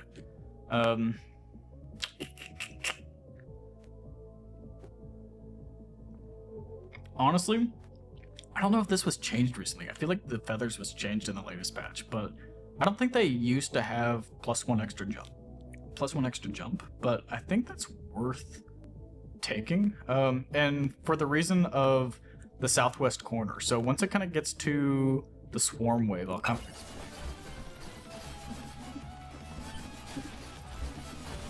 Okay, so I do see a white microwave. That's amazing. Usually it ends up being something like a, you know, 3 microwave.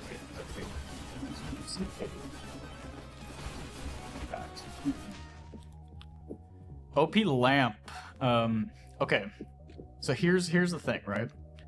I can take the OP lamp now, and that's not a bad idea. I don't think there's anything that I have necessarily that's like gonna really do anything crazy with it. Maybe like some of these items like Slutty Cannon and Tonic and maybe like cheese, or I mean bonk, I guess too. The more I look at my items, the more things that it affects. But if I leave it and I hope that I get 2 OP lamps in stage 2, then I can come back to this guy and buy this OP lamp and get a 3rd OP lamp. When normally you can only have 2. So I think I'm gonna go with that for now. If I really don't see myself getting an OP lamp, you know, or if I don't see myself getting 2 OP lamps, I will obviously buy. But yeah, for now, I'm just gonna kind of leave it there. I don't think I necessarily.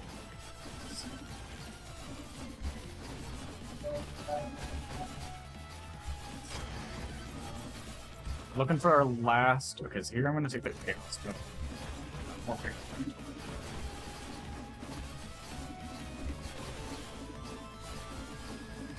And like, this is also kind of like why maybe when I was kind of showing off the items that I was that it can be, there is an argument for not running a magnet item, because I have right now 34 pickup.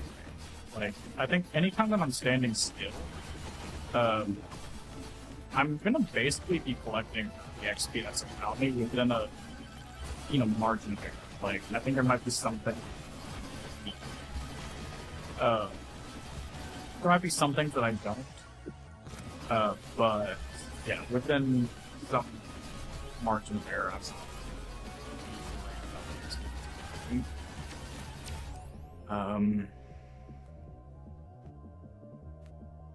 I should have checked southwest corner and see if I needed an extra jump. I don't think I'll need an extra jump because feathers gives me extra like jump height.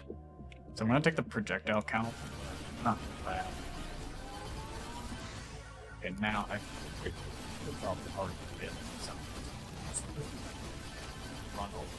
But you know what I'm gonna do? I'm gonna take this time stop, I think. No. Okay, I was gonna take the time stop, but on second thought, I don't think it's worth it. I think it's worth saving. And I would say most of the chests are worth saving. I don't think I'm strong enough to take these guys on with taking this stuff. I'm gonna take it. I'm just gonna stand in, you know, that I can get enough damage on him. So, yeah, so my damage is not running now.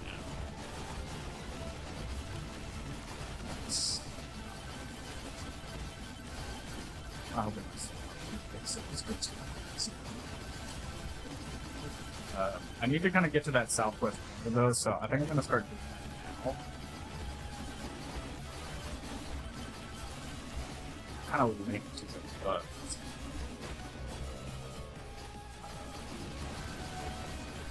okay, it's not like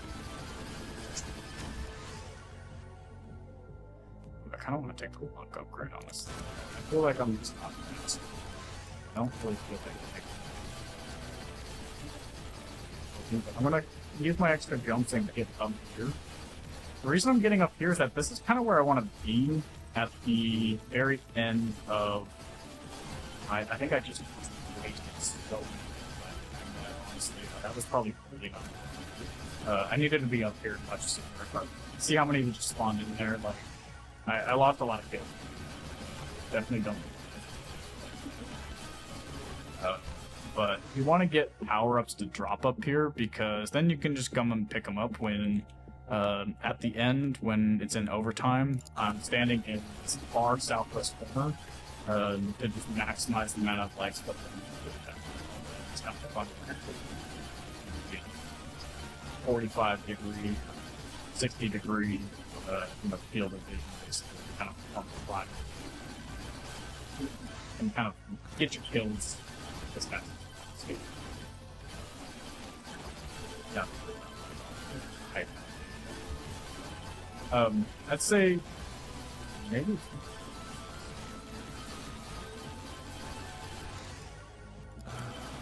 Hard to say. I think the bosses are coming up here. I'm gonna wait, I think, until the bosses get up here if they're dead. I want to go back down and get some of the shrines to get more power up drop chance, but I genuinely don't think I think it's just worth it to.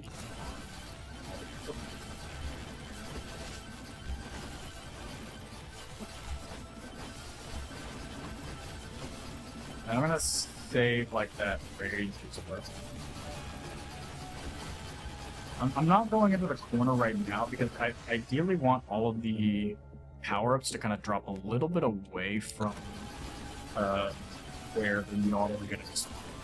And the reason for that is I typically don't want to pick up a power-up, but I'm trying to pick up this. I'm not doing it a little bit off the side over here. I'm mostly, the main power-ups that I'm looking for are time stop, and I'm actually pretty like this. I'm gonna get it.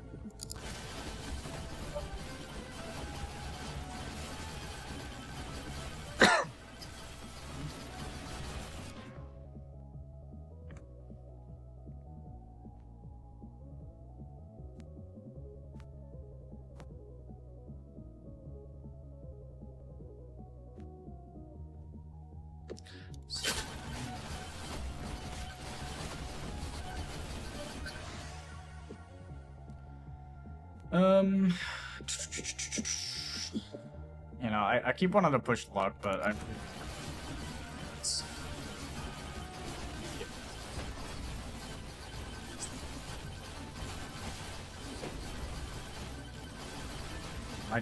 My damage is pathetic right now. Like my damage, I feel like what I need in order for my damage to be, you know, kind of where I want it, at least from stage 1, is I need to have a red card and open up many more chests than what I opened up. I think stage 1, it's not. Or at the end, it was just not, like, I didn't get it. So I don't think it's good. Damn it. I might honestly have to start increasing.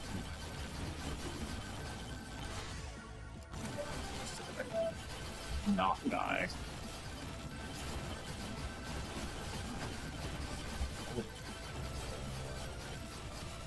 This is where I need to maybe be careful. I'm gonna take this, I'm gonna take this rage just so that I don't die.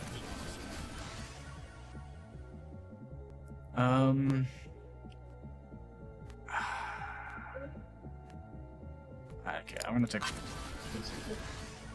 XP.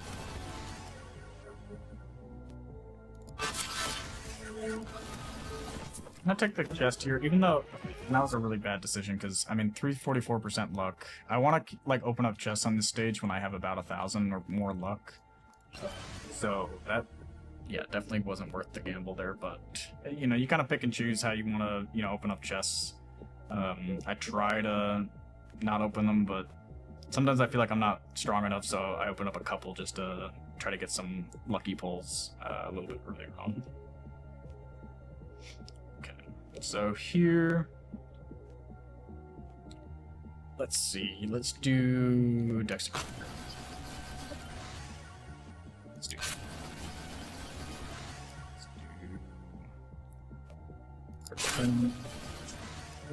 Let's do. I think Dexecutioner. Do Chaos Tome. Got a good difficulty roll there on Chaos Tome. We got 25% extra difficulty. Not. I'll take extra luck here. I mean, I could take the XP game, but I mean, it's a common upgrade. Might as well just take a nice upgrade. Well, basically, all I'm trying to do at this point is I want to get my XP gain up to 10x, which is the maximum value that you can get for XP gain, and I want to get my difficulty to 600%. After 600%, I mean, you can increase it past that, but 600% is where they won't give you any more spawns, and so it's really not worth it to get any more difficulty past that point. You will have to take it if you have the wizard hat. You will have to take, you know, difficulty higher than that, but you know, it's compared to you know, it's worth the trade-off. Okay.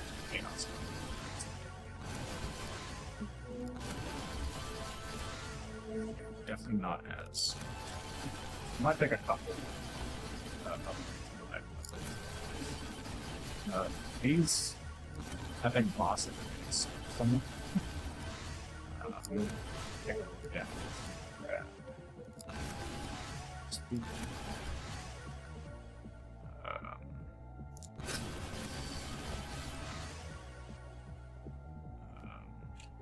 Kind of tempted to take the katana upgrade here, but yeah, I'm gonna take the katana upgrade. It's a good damage there. I should take the cursed, but I'm gonna take the luck.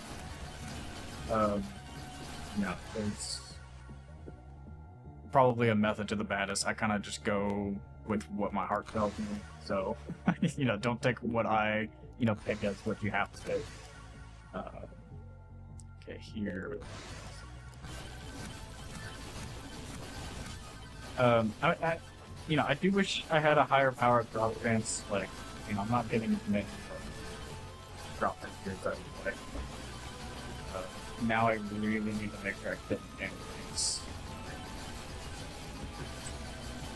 This many pigs can expect.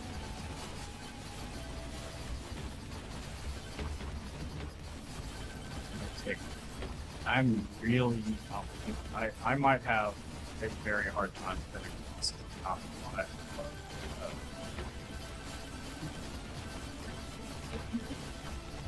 I might honestly wait to spawn in the bosses, like the actual bosses, until I feel like I don't genuinely might end up dead.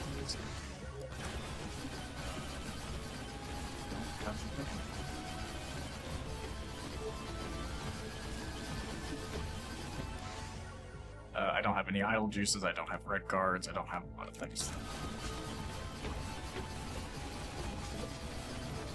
Yeah, with a minute left until I'm not going to be able to kill, you know, the bosses if I spawn them in within the minute that's remaining, so I think I'm gonna wait. It's gonna give them more health and stuff, but I could spawn them in and just kind of ignore them. I might do that, honestly.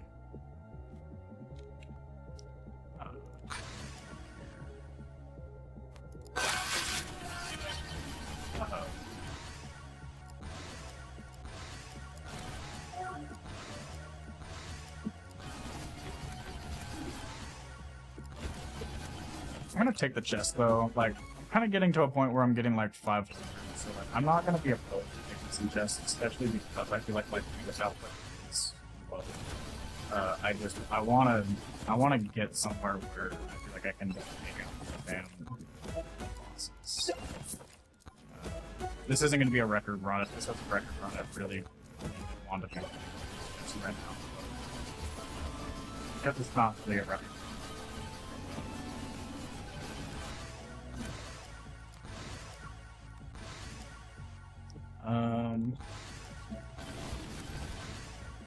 What?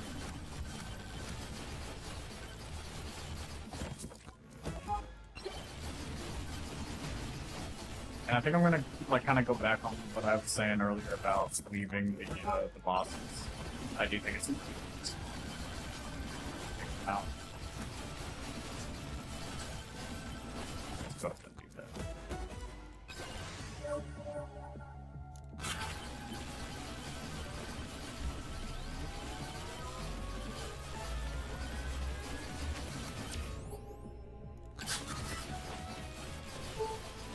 Why not? Why not make things difficult before I have to take these guys out?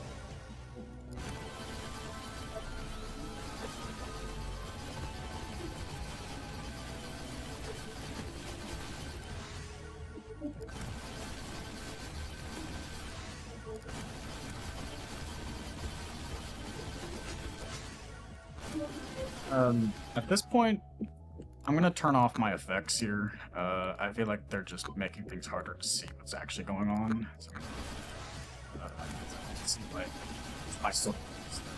So it kind of looks like a magic killing.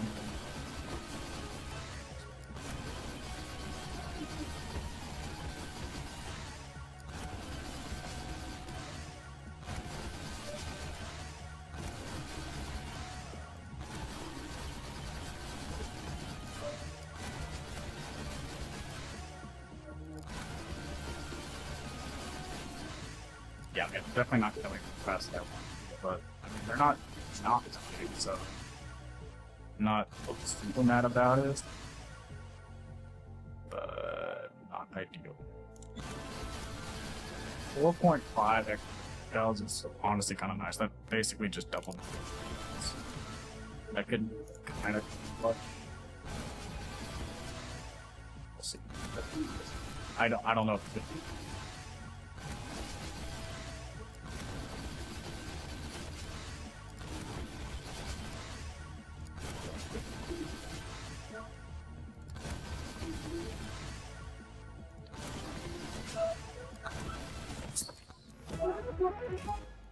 Yeah, that's one of the reasons why you chests.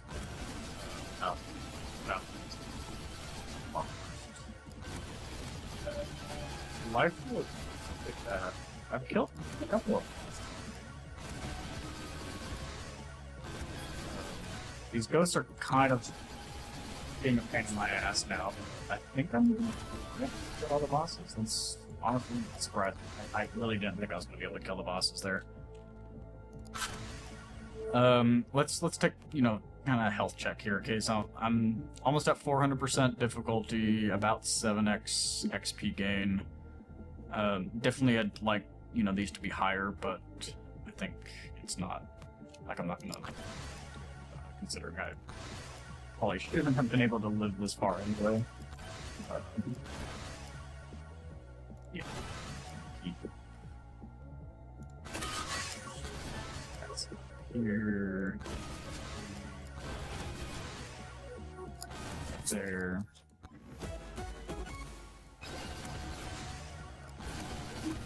I'm gonna take these chests, even though I really shouldn't. I do have like 600%, luck. It's definitely not but I really don't care at this point. I'm just gonna open the chests. Lucky.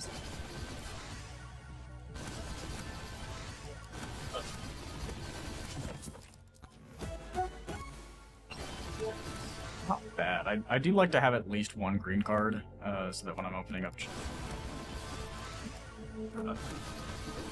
okay, now I'm getting smacked around. That's not good. I'm probably gonna end up... especially if I keep multi up higher.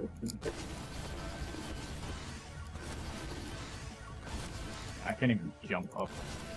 Oh, that's kind of good.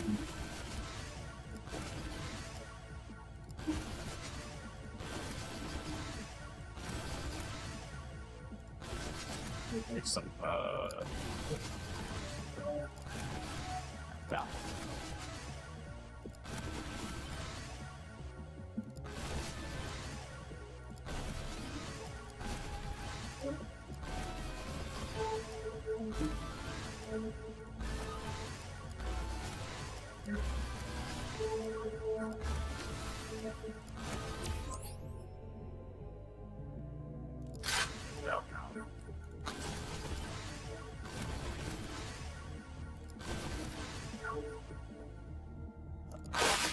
I mean, I'm kind of getting close to my max difficulty. Obviously, things are looking pretty difficult. I got a lot of things going on right now.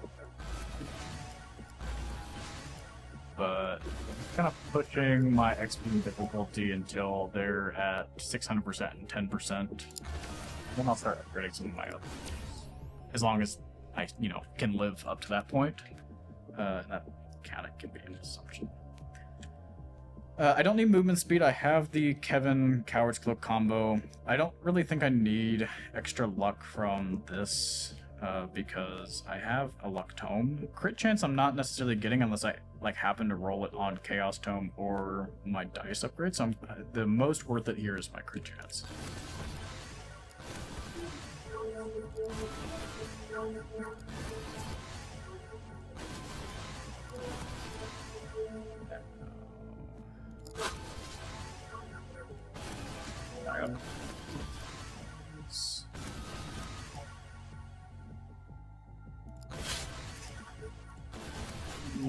Yeah, my XP I need.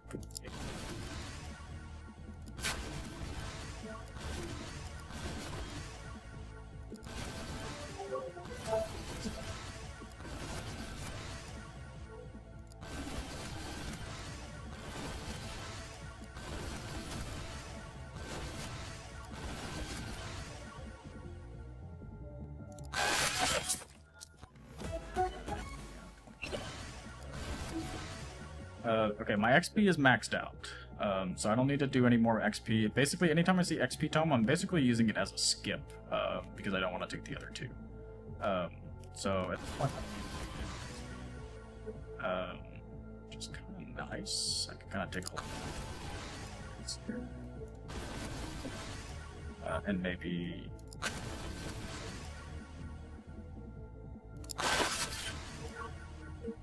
I still need to push a little bit more difficulty, but I don't really need, that much more.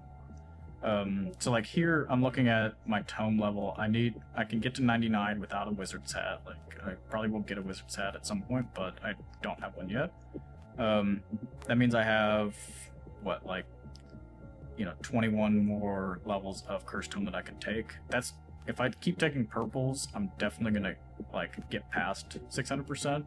So here, I think I'm gonna kind of prioritize green and blue Cursed Tome upgrades, and maybe try to grab some of these other ones. Maybe that will buy the gas a little bit. That's kind of what I want to see. There. I could take... okay, I don't really want to take an epic if I can get a legendary Chaos Tome. I don't really want to take another legendary Cursed Tome if I'm going to reach 600% soon.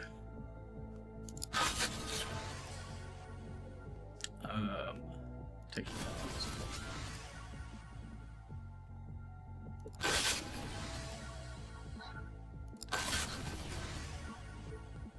I'm going to use this as take that. Definitely one of my hands on as well. I'm still getting pushed around, which is kind of... I mean, my damage is only 3.1, so I can... definitely over at this point. But, yeah, that's just how it is. And actually move.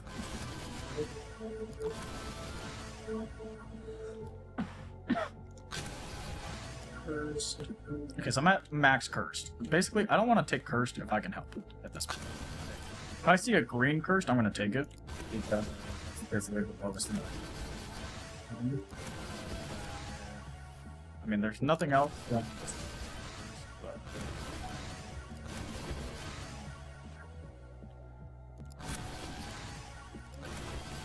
I'm going to take it.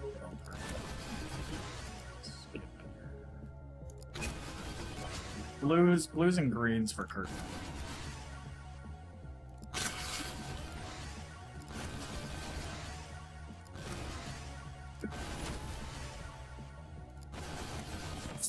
Okay, I am gonna open up this.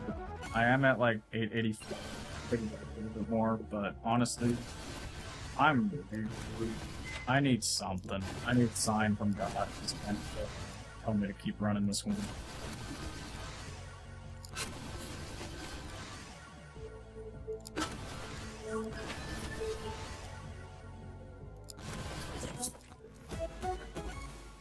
Okay, this is a banish. Like I was kind of mentioning at the start of all of this, I'm Scarf.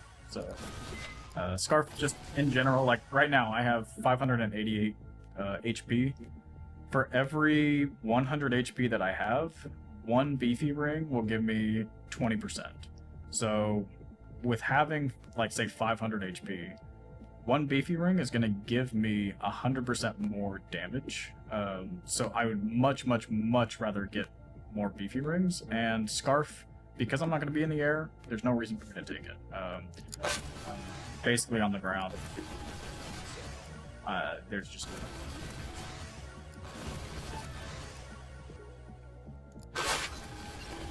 Now, you can also, like, at this point in the game, if you really wanted to, you could turn on auto level. It can be kind of like a nice little... I personally, I like to micromanage my efforts. Sometimes I mess up, but like particularly around difficulty, I don't want to take as like more difficulty than I have to. So I keep my auto level up. So sorry if that kind of makes things a little bit harder to watch, but that's just how I play the game. Now, also, one thing that I don't have in this run that would honestly be ideal to get before having all these, like, massive amounts of upgrades is the anvil.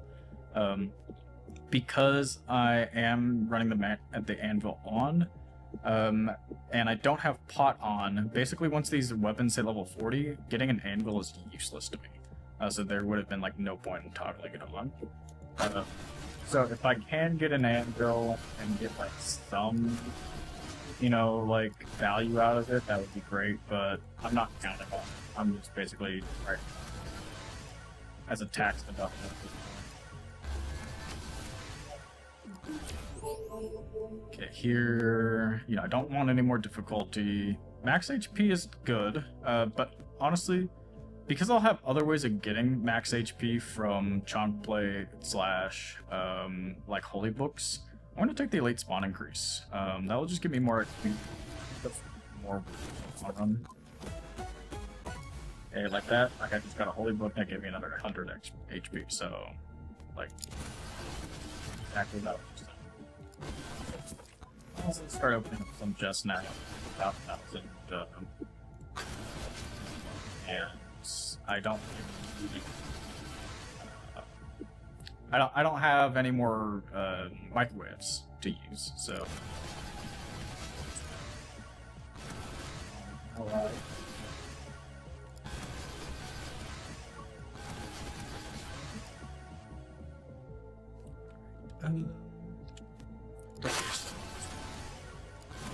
Let me see if I can max out.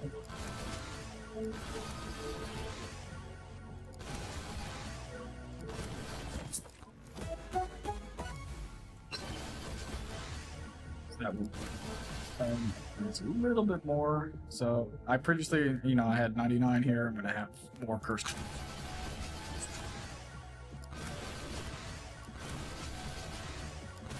What I really think I need at this point to prevent them from hitting me is something like a lightning orb. I don't have a lightning orb right now. I feel like that's because not able to have this.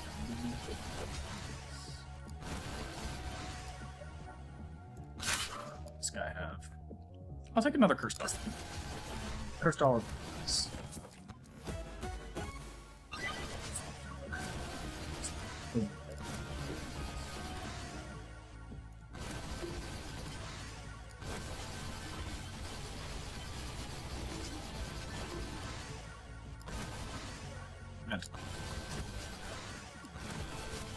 There. There.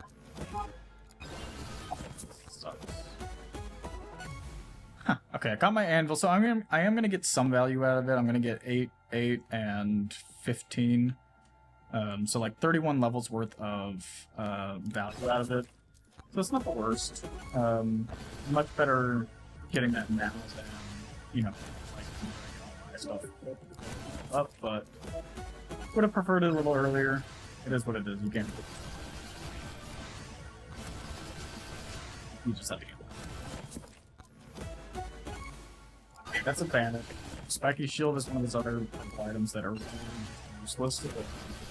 Mostly because it works off of armor, which is basically only going to take into effect like if you get hit, and like thorns, which only take into effect when you get hit. If you're playing this right and you're not playing like I am right now and you're getting hit, then you're not. It's kind of like a run like this is to not get hit. Also, just for some context here as well, for a run in stage 2, like right at the second that it turns into OT, I probably am looking for a goal of about 20,000 kills. And for every minute that you're in OT, like add another 10,000 kills to that. So I am kind of behind where I would like to be. Right now I would like to be at like 60,000 kills at minimum, but that's just how, you know, how poorly I was scaling my damage earlier and some of those other things. So, okay, here, I think the crit chance is going to be what I take. Crit chance is just one of those things that you get a random roll on for everything else. Like, I'm already getting luck, so I don't need more of that. Jump height I really don't need. So,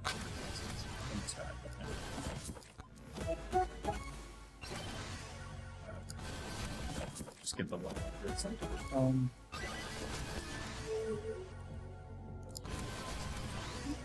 I got a boost not increase 40%. That's pretty nice. So one of the other things that I'm really looking for and trying to get as much of as I can is power up multiplier and drop chance. So when I had all those power ups in the top, like southwest corner, the power up multiplier will just extend the length of those. So I want to get as much of that as I can so that when I'm pushing further into OT, I can get even further. But you know, that's kind of a matter of you know, if you can roll that in your shrines and your Chaos Tome upgrades. So that's also why you run Chaos Tome. One of the main reasons to get more power up, drop chance, and multiplier, as well as like a bunch of other like small stats, like, or I wouldn't say small stats, but like damage and crit chance and that kind of stuff. Here I think I'm going to take the raw damage, honestly. Don't really need the max HP. I'm going to get items that increase my max HP and duration.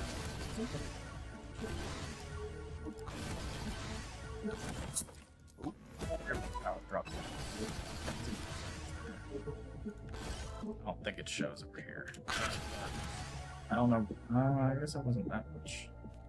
I don't know if that was it's like a small for my passive. If I'm taking XP, it's just, you know, just basically use it as a skip.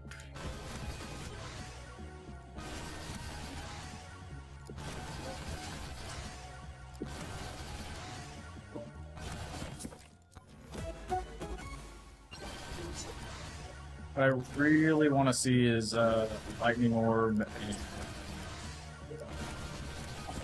I got 70%. I want to also see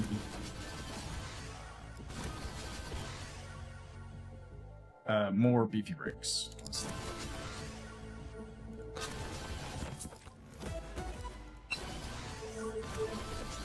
really need powers.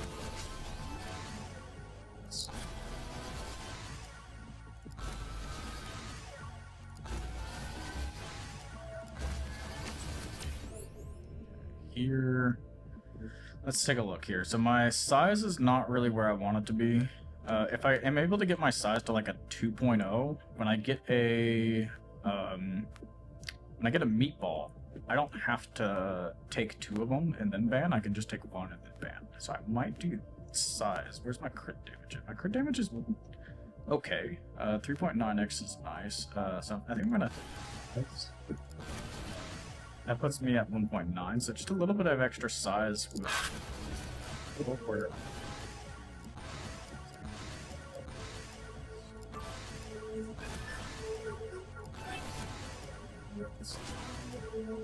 I was trying to look at the map, but I just picked up the bag and I was wondering what the hell's going on.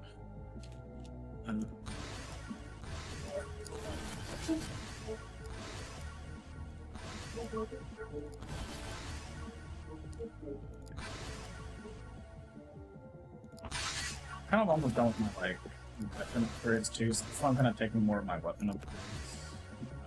Just get those away.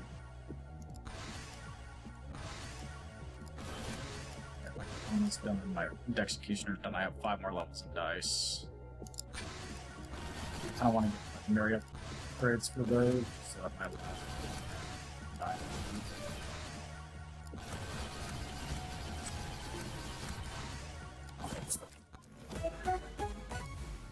Okay, meatball. I still might take 2 just to be safe. Now I could probably get away with it. I don't want to skip. Okay, I thought I was going to talk about the thing. This might be the. I would actually.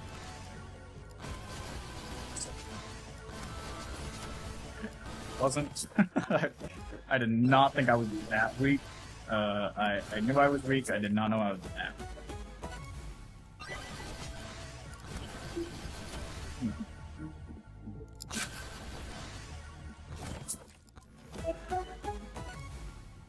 Okay, I will pick the other meatball here. Leads is nice. Nice. Okay, really here, like shield I don't need more of. Thorns is really just like useless. Duration is probably the only thing that like can actually benefit me. Like it'll affect like how long my katanas are spinning around me. So I will take that. Not really gonna help me out too great. I'm kind of just like trying to save my upgrades until they're like legendary if possible. Might not always work out that way. I don't know.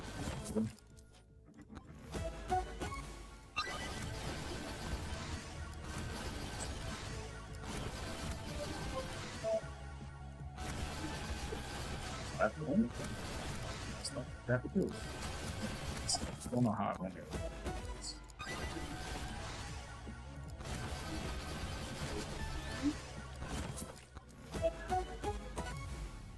Okay, that's great. So remember what I said about getting the lamps? If I can get 2 of them in natural chests, I can get a 3rd. Okay, that is also another item that I want to see. I want to see, I want to see idle juice. More idle juice.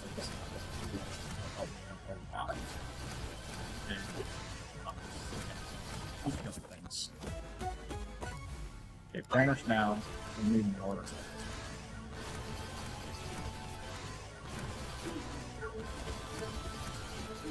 Grab here, and probably also power up button. That's much for my Tome. Okay, Ice Cube and Bangton. That's nice to have way.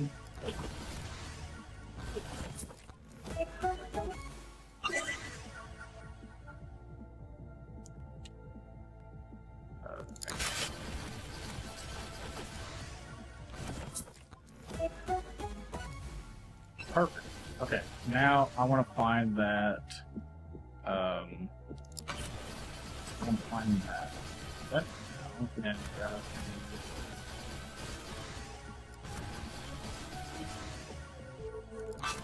have to not get stun locked by the upgrades.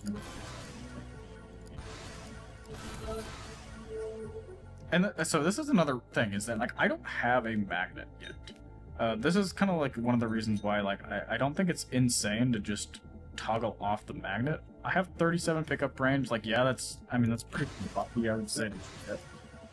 And like when I grab a magnet, yeah, I am like at levels, but like I don't feel like my poor scaling in stage 1 and like early stage 2 was to do with not having a magnet. I think it's just me doing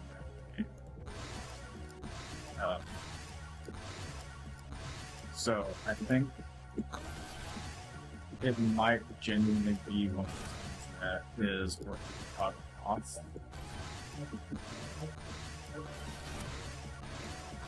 I'm not even paying attention.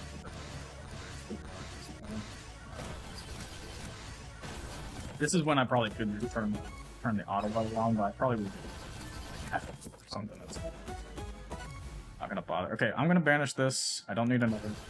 It's gonna. I really. Because I didn't get mine.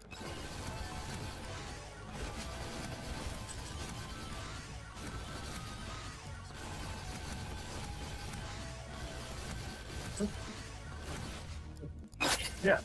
Now, obviously, I was saying earlier that like I really want that lightning orb, that taps that lightning orb. I will get a lightning orb. Like, I can't say that definitively, but like I'm almost certain that I will get a lightning orb at some. I'm not super concerned about it. I'm not like dead yet. I've had not so great of a run so far. I'm kind of having issues surviving, so I mean, it could have been an argument to have earlier at this point in the run, not having. So, how to check.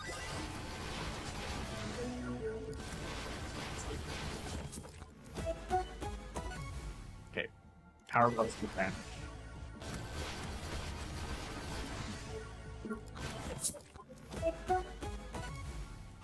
Okay, finally got a chomp plate, which is great. That will help me with my beefy ring damage, but I do only have one beefy ring. That's a little bit concerning. It's not like the end of the world. It's just not ideal. I want more. Okay, finally. Let's see.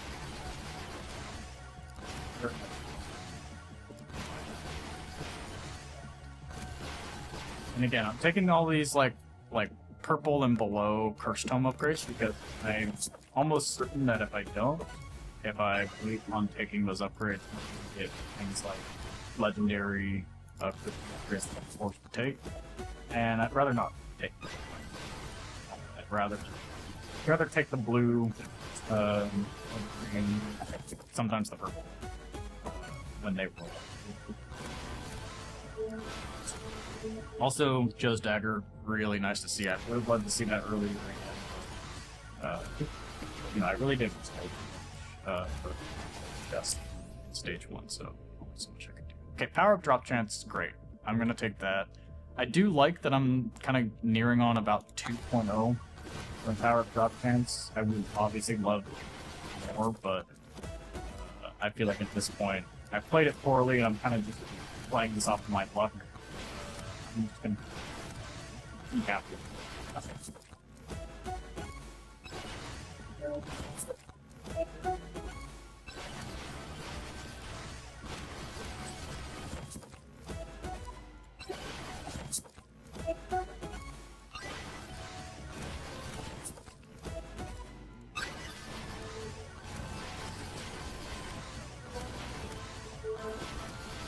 Well, no.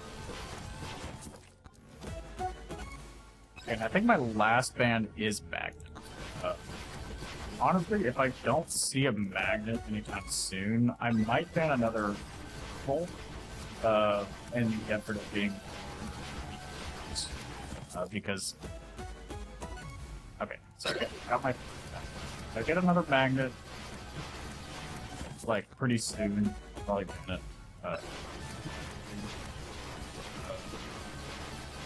the only reason to take more than one magnet is just that it like it takes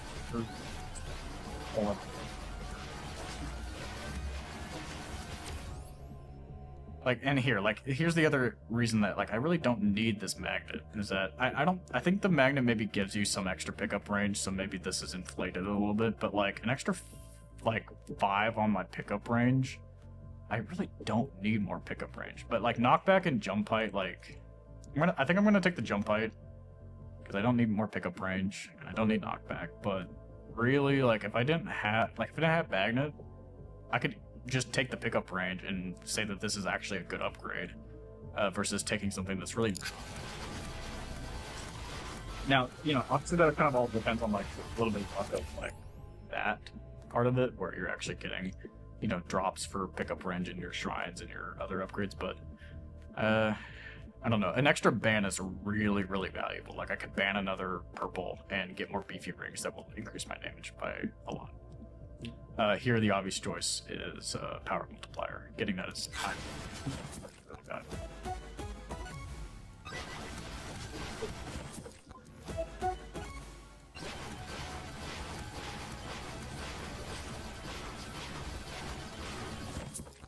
I also have 22 extra. I mean, this is pretty normal for kind of like something like this, or even a run scaling. Okay, now that I have all my bans done, I'm going to turn on this option called skip chest animation. What that's basically just going to run over a chest where I interact with the chest. It's just going to auto pick it up in animation, and it will show up in the like left side of it. So, yeah, or anything. We already know about that, but just in case. Okay, so I got all the chests on the stage. I'm going to grab this last time, and then I'm gonna go up and top. Again, here, okay. Here, you might think that, like, projectile count is good, but honestly, I have enough projectiles. My weapons have enough projectiles on them. Projectile count really doesn't scale that great, like, at the end stages. It doesn't really do the majority of your damage, most of the time. And most of the time, like, you know, an extra 2 projectiles might be, like, very, very small percentages on top of, like, however many projectiles you actually have. Because 24 doesn't mean that you have 24 projectiles, like, on your weapon. Like, that's additional to your weapons. I don't know how many projectiles these guys had before I maxed them out, but I would just say that projectile count really isn't valuable here anymore. Size is valuable. I will absolutely be taking the size upgrade. Jump height could be an option if you really don't have that great of a jump height, but I don't, like, with 22 extra jumps, I don't need it. I'll probably roll that up. Okay, the one thing that I think I really, really wish I had up here was a time stop. I didn't use one down in the main area of the map a little bit earlier, so that was a little bit unfortunate. That was probably kind of waste, so I probably could have played that different. But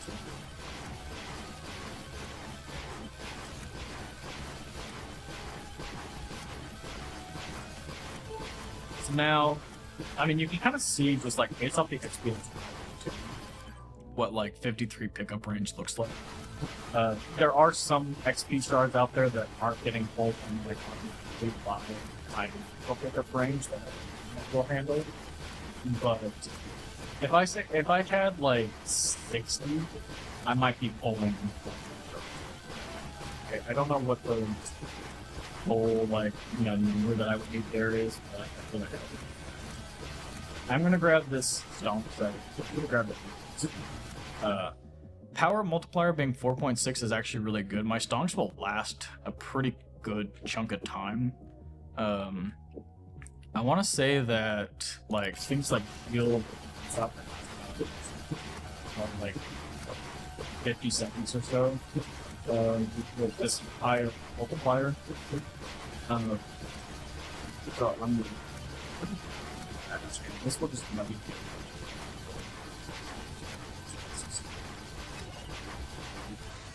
Alright, got some more upgrades here. I do like to do these manually. So, you know, sue me. I'm gonna take all the chaos that I get. Black steel. At this point. Early lifesteal is good, but I feel like lifesteal at the end. Power multiplier 44. That put me up to 5.0x. That's actually insane. That's a crit. Crit damage 44, I love to see as well. I actually kind of prefer having more crit chance drop there, but as long as I get enough forks, you know, maybe that's better.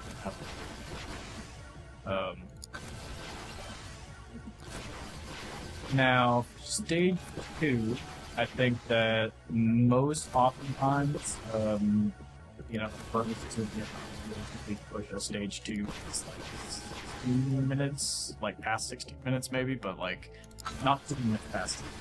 So, I'm just kind of keeping that in mind as well for how I'm running this. And okay, here I think I'm just gonna use a skip because I want to get a legendary chaos upgrade, and I really don't want to take a legendary.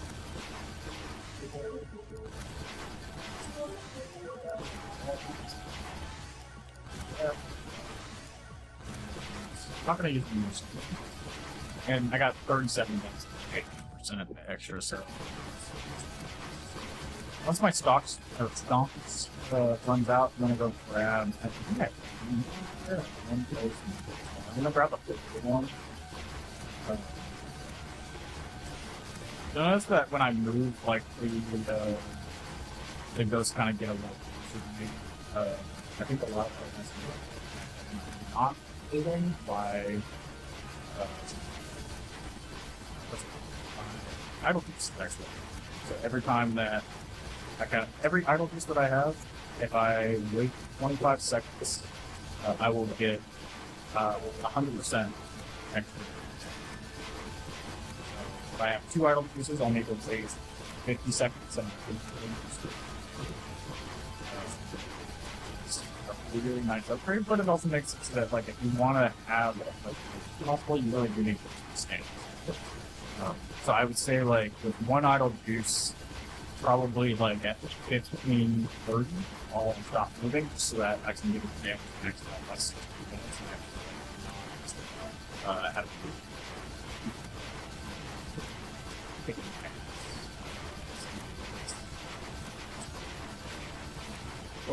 I'll probably still kick my ass, but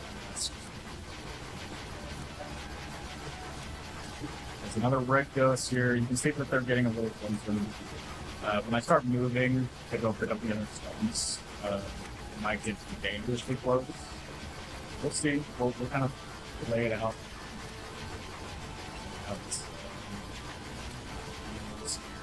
Oh.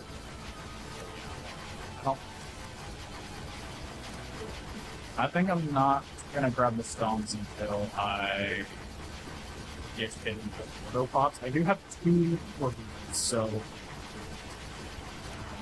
okay. I think the play that here's kind of like the play that I'm kind of thinking here.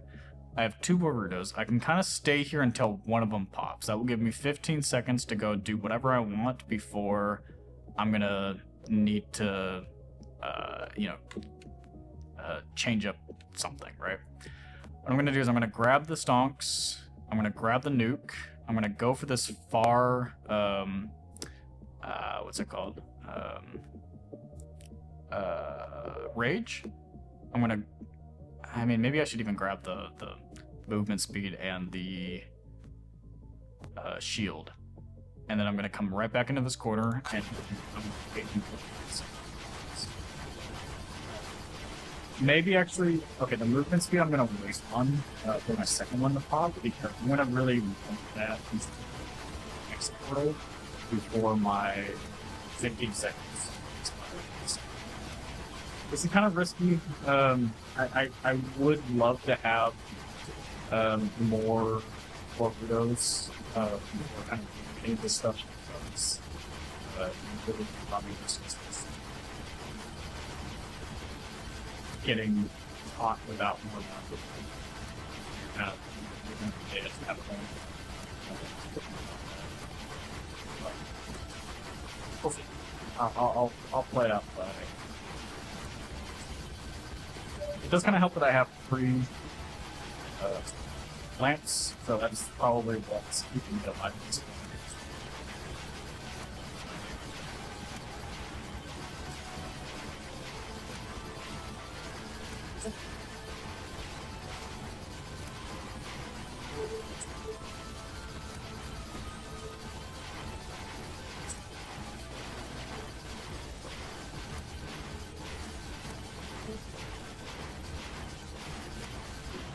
Alright.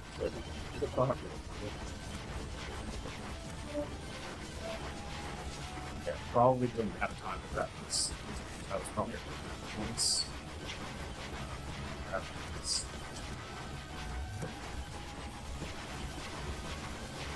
I think I played that up. I don't know what I picked up. I did pick up a red card. It's nice. Hell, we have to have, but once my second torpedo pops here, the first thing I need to grab is that speed upgrade, momentum speed, whatever it's called. Left, and then look at this. There's no answer. It's only like. I would say for stage 2.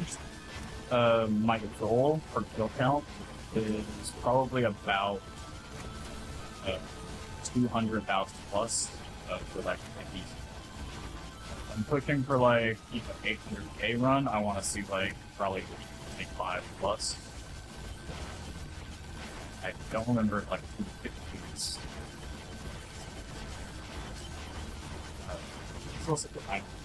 I don't really. I think I'm gonna leave the chest. It's not working. I feel like I'm not gonna get to it. Yes, so I don't know when it popped. I'm gonna give it like 5 seconds. I'm gonna leave. I'm not gonna risk it. So that was a pretty bad, kind of like stage 1 and stage 2 control. I'm like way under where I would love to be, but I feel like I'm just gonna keep playing it out because I feel like it might be good. Show you guys, maybe what a run looks like getting to maybe like 600,000. I think 600,000 is definitely reasonable for where I'm at right now. So maybe I can kind of just have this video as like a how to get to 600,000 plus. Okay, here. Armor and difficulty really don't do anything for me right now. In fact, difficulty hurts me. I'm going to take the risk. Right now, I think all I want to do is I want to get to my boss actually first. I don't know what I'm doing here. Okay, the damage is damage. I want to get to my boss curses, get those all activated. Okay, I have a blue microwave. Actually, I'm not opposed to getting a blue microwave on stage 3. Because that means I can do my items, and that will honestly help me quite a bit. So I think that's pretty. Okay, I got all my yeah, I didn't find these guys in the previous. So it's down on half of them. I don't have either. Get that another time. Duration, crit damage, and projectile speed. So projectile speed, I think the only thing that affects is your dice, and it's not really a great stat to put a whole bunch into. You kind of get enough of it already with your random upgrades. Like right now I have 3.4x, and I think my dice will already have more than enough for it to be like for 20% to not be really worth it. Duration could be nice, but I think just the crit damage is overall. Here I could wait to open up more chests. but I really don't think I need to. I mean, I have a good amount of luck right now. If I look on the wiki for luck percent, I like at 2,500% luck, I have a 53% chance for a legendary. If I get that to 5,000, I have a 67% chance on legendary. And actually, right now, the more luck that I get, the less epic percent that I like. The less epics that I'm gonna pull. Obviously, I'll pull more commons and like rares and stuff as well, in addition to more epics. But I think it's worth it to start just popping open chests, like even like almost trying to keep my luck percent at around this percent, because I just want more BP ranks. That's really what I want. And I mean, for legendaries, what I'm looking for is like more Joe's daggers. Would be kind of nice, even though you really only need one. And maybe more lightning, or actually, hold on, more holy books and chonk plates. That's my main things that I want to see. Here, all of these 3 stats are useless to me. Movement speed, I already have my Kevin Coward's Glow combo. XP gain is kind of useless because I already have 10. It's not just kind of useless, it is useless. And I already have 23 jumps. I don't need the extra jumps. So the only thing that I'm like, thinking extra movement speed is the only thing that actually affects me that taking, I suppose. Okay, power up drop chance. I will never skip on a power up drop chance at stage 3.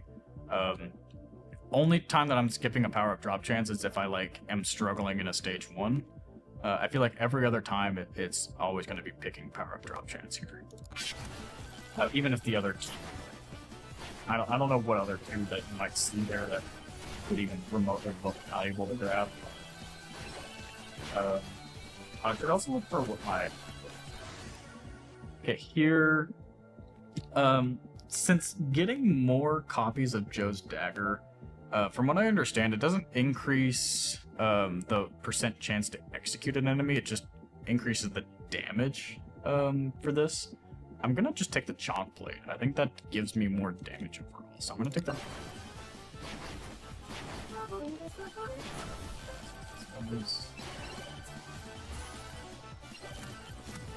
Get up here. That's great. I don't really need the magnets to time to activate them. Here, again, chonk plate. The big bonk is okay, but like, big bonk isn't really gonna be like, I don't need that many to be doing stuff for me. Like, I really only need like, you know, like 5 total copies of big bonk, where I'm like, okay, that's quite enough. I don't need any more. I'm perfectly happy with just keeping 1 basically the entire run. Especially with 3 OP lamps, I don't really feel like I need that many, so chonk plate definitely all the way. Luck, attack speed, lifesteal. Honestly, I'm gonna take the attack speed. I have luck that's coming from you know, my tome, but also I have like how many green cards? I have 5 green cards, so every time that I open up a chest, I'm getting 10% luck. 13% luck is basically like me opening up 1 chest. It's just not worth it. I'd rather take something that I'm not going to get naturally from just opening up chests or some other source. And lifesteal only really matters if I'm like getting really low on, you know, health anyway. So lifesteal.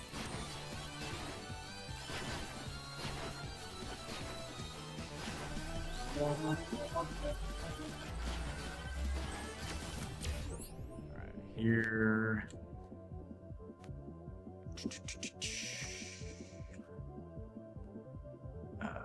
Yeah, attack speed again, jump height, and pick up range. I had a brain fart there. These 2 things are useless. And again, like, if I didn't have a magnet, like, it would be so easy to just say, okay, I'm gonna take all the pickup range that I can get, because maybe I'll... just completely... out. Okay, I really... I make a mental note of something, and then I forget about it, like, 2 seconds later. I need to look for my other microwave and see if it's a white microwave and duplicate my keys. Get some more keys, that way I get better free chest odds. Again, attack speed here. Projectile speed does nothing for me, really, and evasion. I'm not... Like, I have 71% evasion. If I take 10%, it doesn't scale like you might think. Like you might think it just adds 10 to this. It doesn't. It scales hyperbolically, I think. So it might only give me like 1 or 2% extra evasion. It's not going to give me that much. So actually, Kevin. And then maybe I'll come back and use. Okay, so another thing that I really about I need to do is southwest corner. Yeah, all I messed that entirely.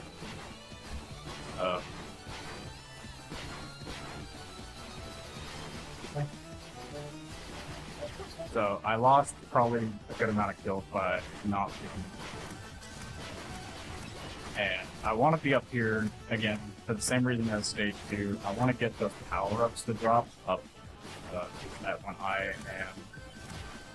am basically ready to kill, and that's it. I don't have to go anywhere. Say like my time stop all the way down in the actual one. Like I have 2 time stops, 3 time stops in the core part of the map, which is not good. So I think what I might just do is I might just stay up here until the timer runs out. Just try to get as many power-ups.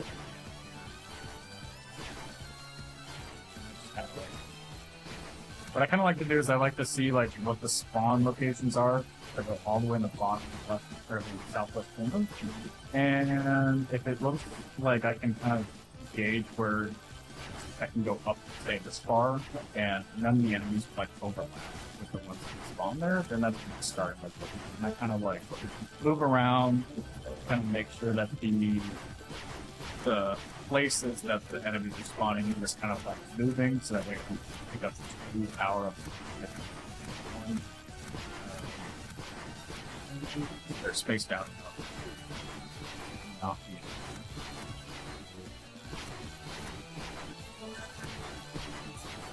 So I did get an economic stop, and I did get like,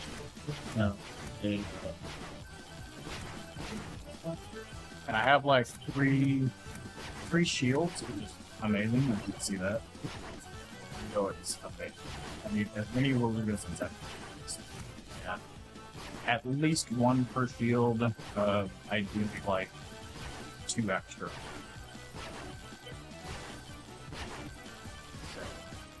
I have what 1, 2, 3 here. I don't know if that has any ones map. I don't think I said. So I think I need at least like I want to say like 5. That's great. That's a pretty. Especially with my desktop being so low, like I can get a bunch of chests in stage 1. I can kind of expect it.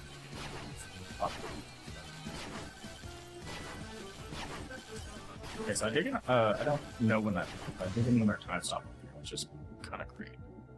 I'd love to see that.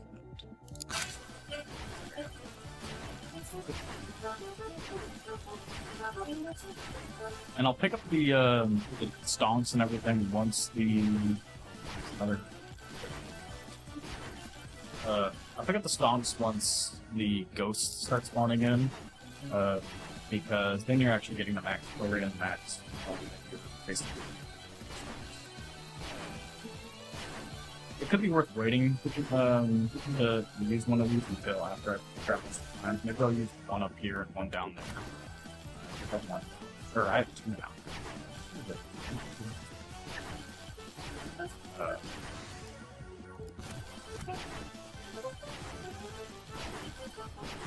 And this chest is overlapping with the speed upgrade, but I don't mind taking this speed upgrade. Like, not really. Grab. Okay.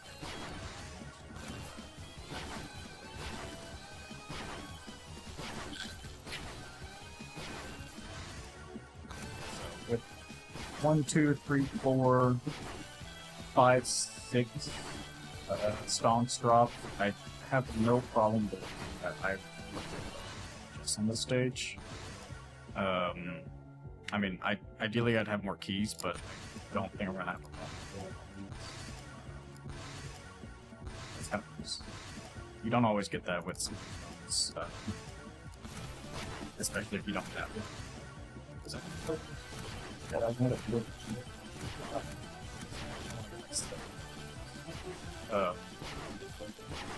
Yeah, you don't always get. It's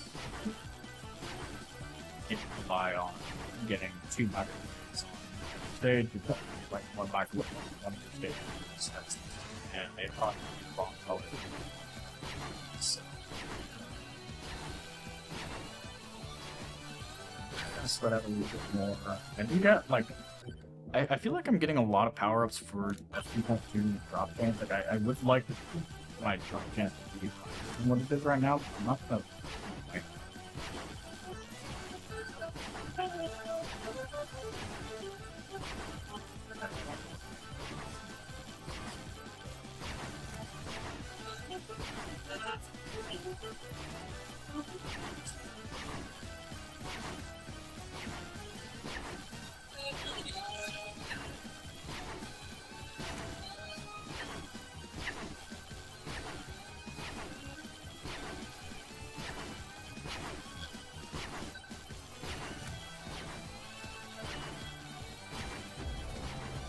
so now the final swarm is here, and then grab this quest here. I'm gonna go down. I'm gonna grab this swarm. Yeah. Duplicate my keys.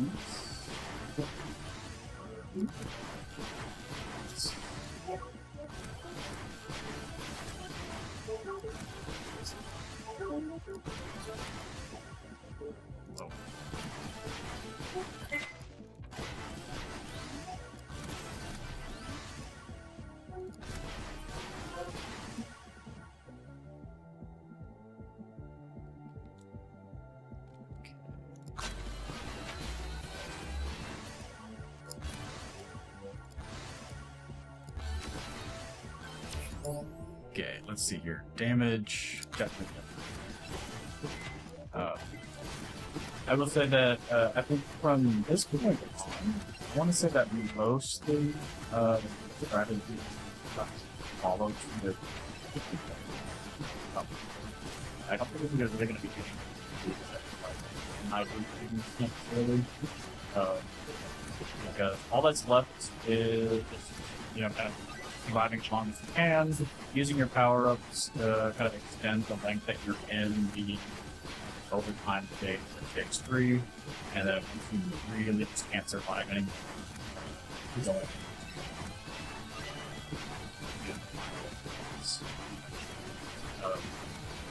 I tend to try to save the time stops for last, and the way you kind of want to use time stops is once one of your Warudos pops, you want to use a time stop, figure out how much or how long the time stop is going to in the first one that you pop, because that, based off your power-up multiplier, it will vary. I'd say for me, it probably should last like at minimum a minute. So I'll time that. Sometimes I forget to do it, and I just guesstimate. But ideally, you want to get like the exact time, and if you can get the exact time, then you want to grab your next time stop like at the time that it takes, maybe minus like a second, just in case you like mess up the time a little bit. But yeah, I'd say that's about it for kind of running a high kill count run. Obviously, this run I don't expect it to be like leaderboard. Even if it was like reset and everything, it won't be like an 800k run like I would kind of. But maybe this kind of gives you an idea for like what can be improved, and maybe you can also watch other people's VODs and get an understanding of like what to put higher. I even have one from the previous patch, which follows a lot of the same principles, I want to say. I can link that as well. That one here. I have to kind of give you some basic ideas of what an active high tier run would look like. Here I think I'm just going to micro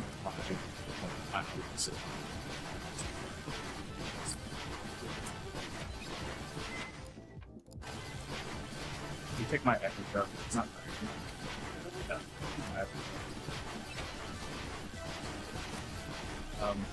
yeah, I think I'm gonna keep the rest of the gameplay with no commentary.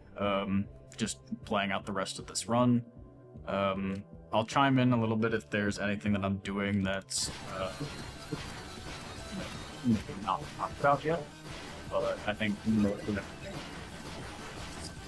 about yeah. I'll,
okay.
Yeah, also, I want to just clarify for anyone watching during this part.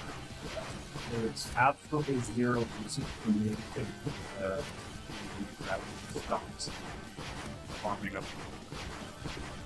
If this was playing, if I was playing Robin Hood, absolutely That's passive. But yeah, I'm just doing it like this big number. And I don't know where that big number is. If that's a kill, that's a total. That's obviously a big number.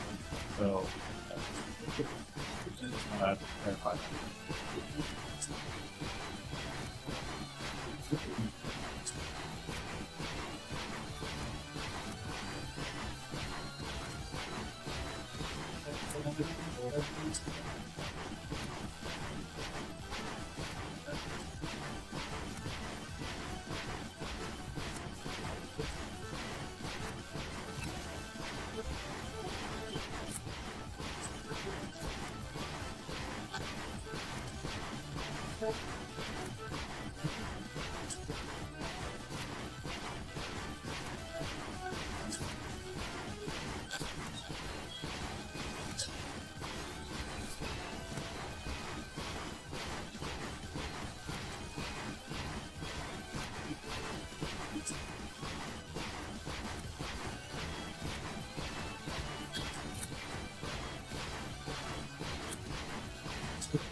So just kind of start timing these down.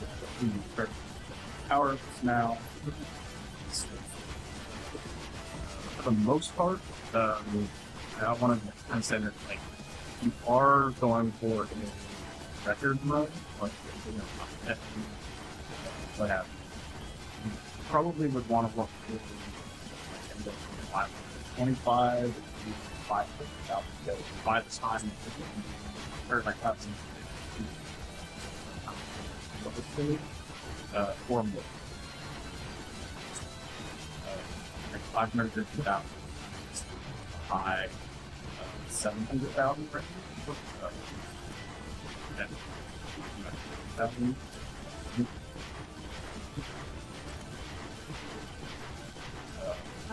Right now, I was kind of hoping for an additional.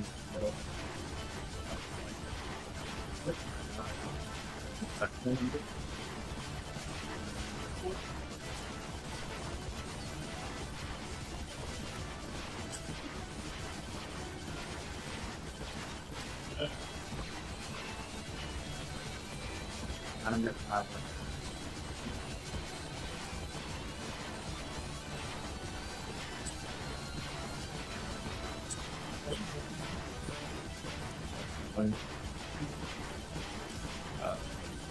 So,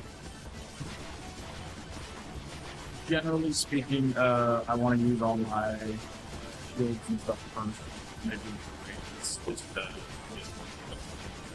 I was kind of hoping for another Waludo. I think I wanted like 7 or so, but I don't remember how many.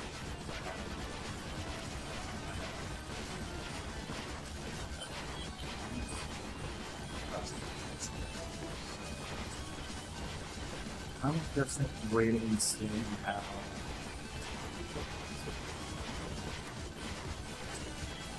The thing is that, like, you do have to be careful, because it is possible for you to stay on your last Waludo, and a field combo, can't get out. Like, I'm stuck.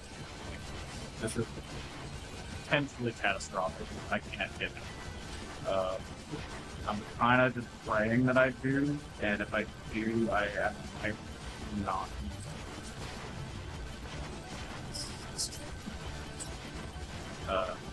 If I get out, I probably want to.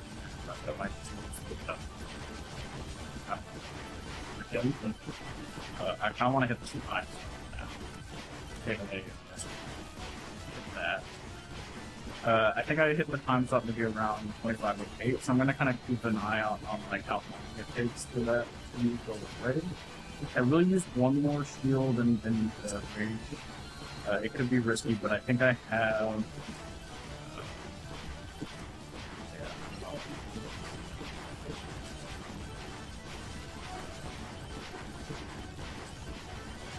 I'll pop another Warudo probably around 26 minutes, or I don't know. I'm not gonna like. I'll use all my moves here. I'll use my hands.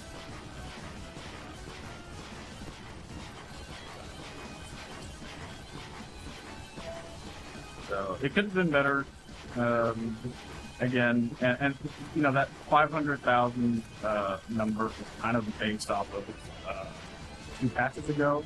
So it's possible that maybe we have with 8 patches.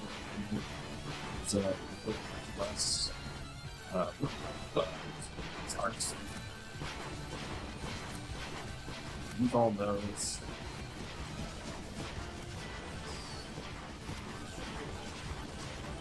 Maybe I'm gonna go down here and I have. Normally I would want to stay. Just another instance of me being bad at the game.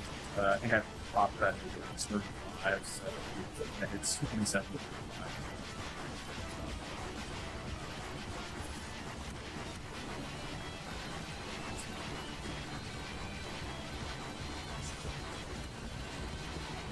It's not worth, like, there's only 2 rewards. It's not worth then we get this stuff at the end of popping, but doesn't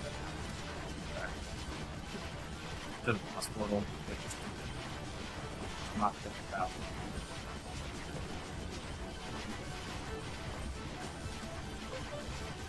Around like, 27.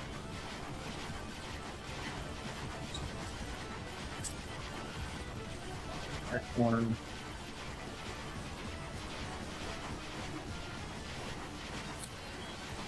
And then I'll wait another minute or so. Crap. Oh, I can't.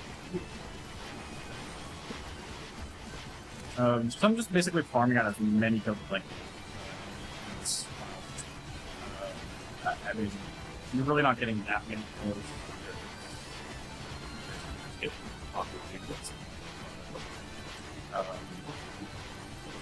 Maybe if you scale better than I did here. I mean, that's just about all I have to say. Then once I'm using new power-ups, you can go into power-ups. Boss foil, and boss foil has to die. I'll basically just sit there like I've been doing this whole time, and kills, gather up the chests that are around me, hopefully it's called Rudos, and then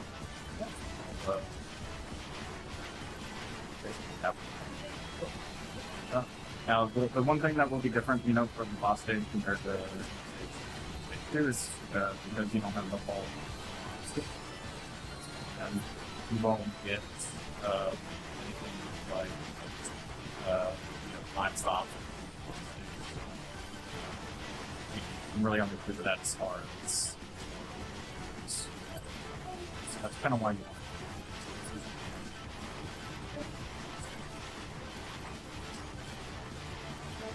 Alright, so I'm gonna go back to just finishing out this run. I'll do combat period.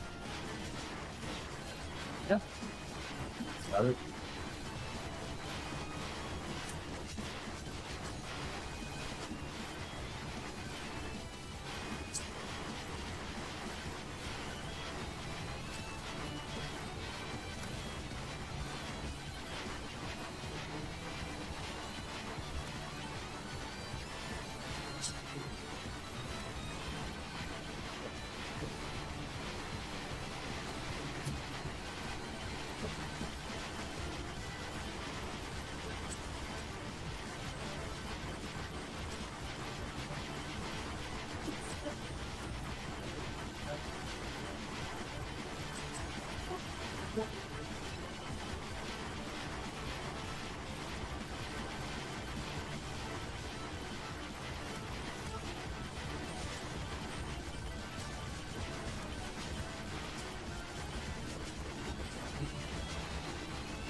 actually very.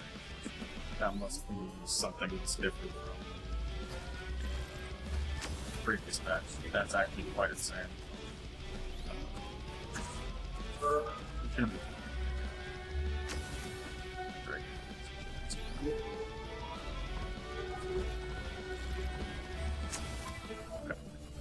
So, a little bit of a hiccup. I actually am very curious if that is something that happens to other people in the latest patch. I don't know if there's some item interaction that's preventing to let that boss.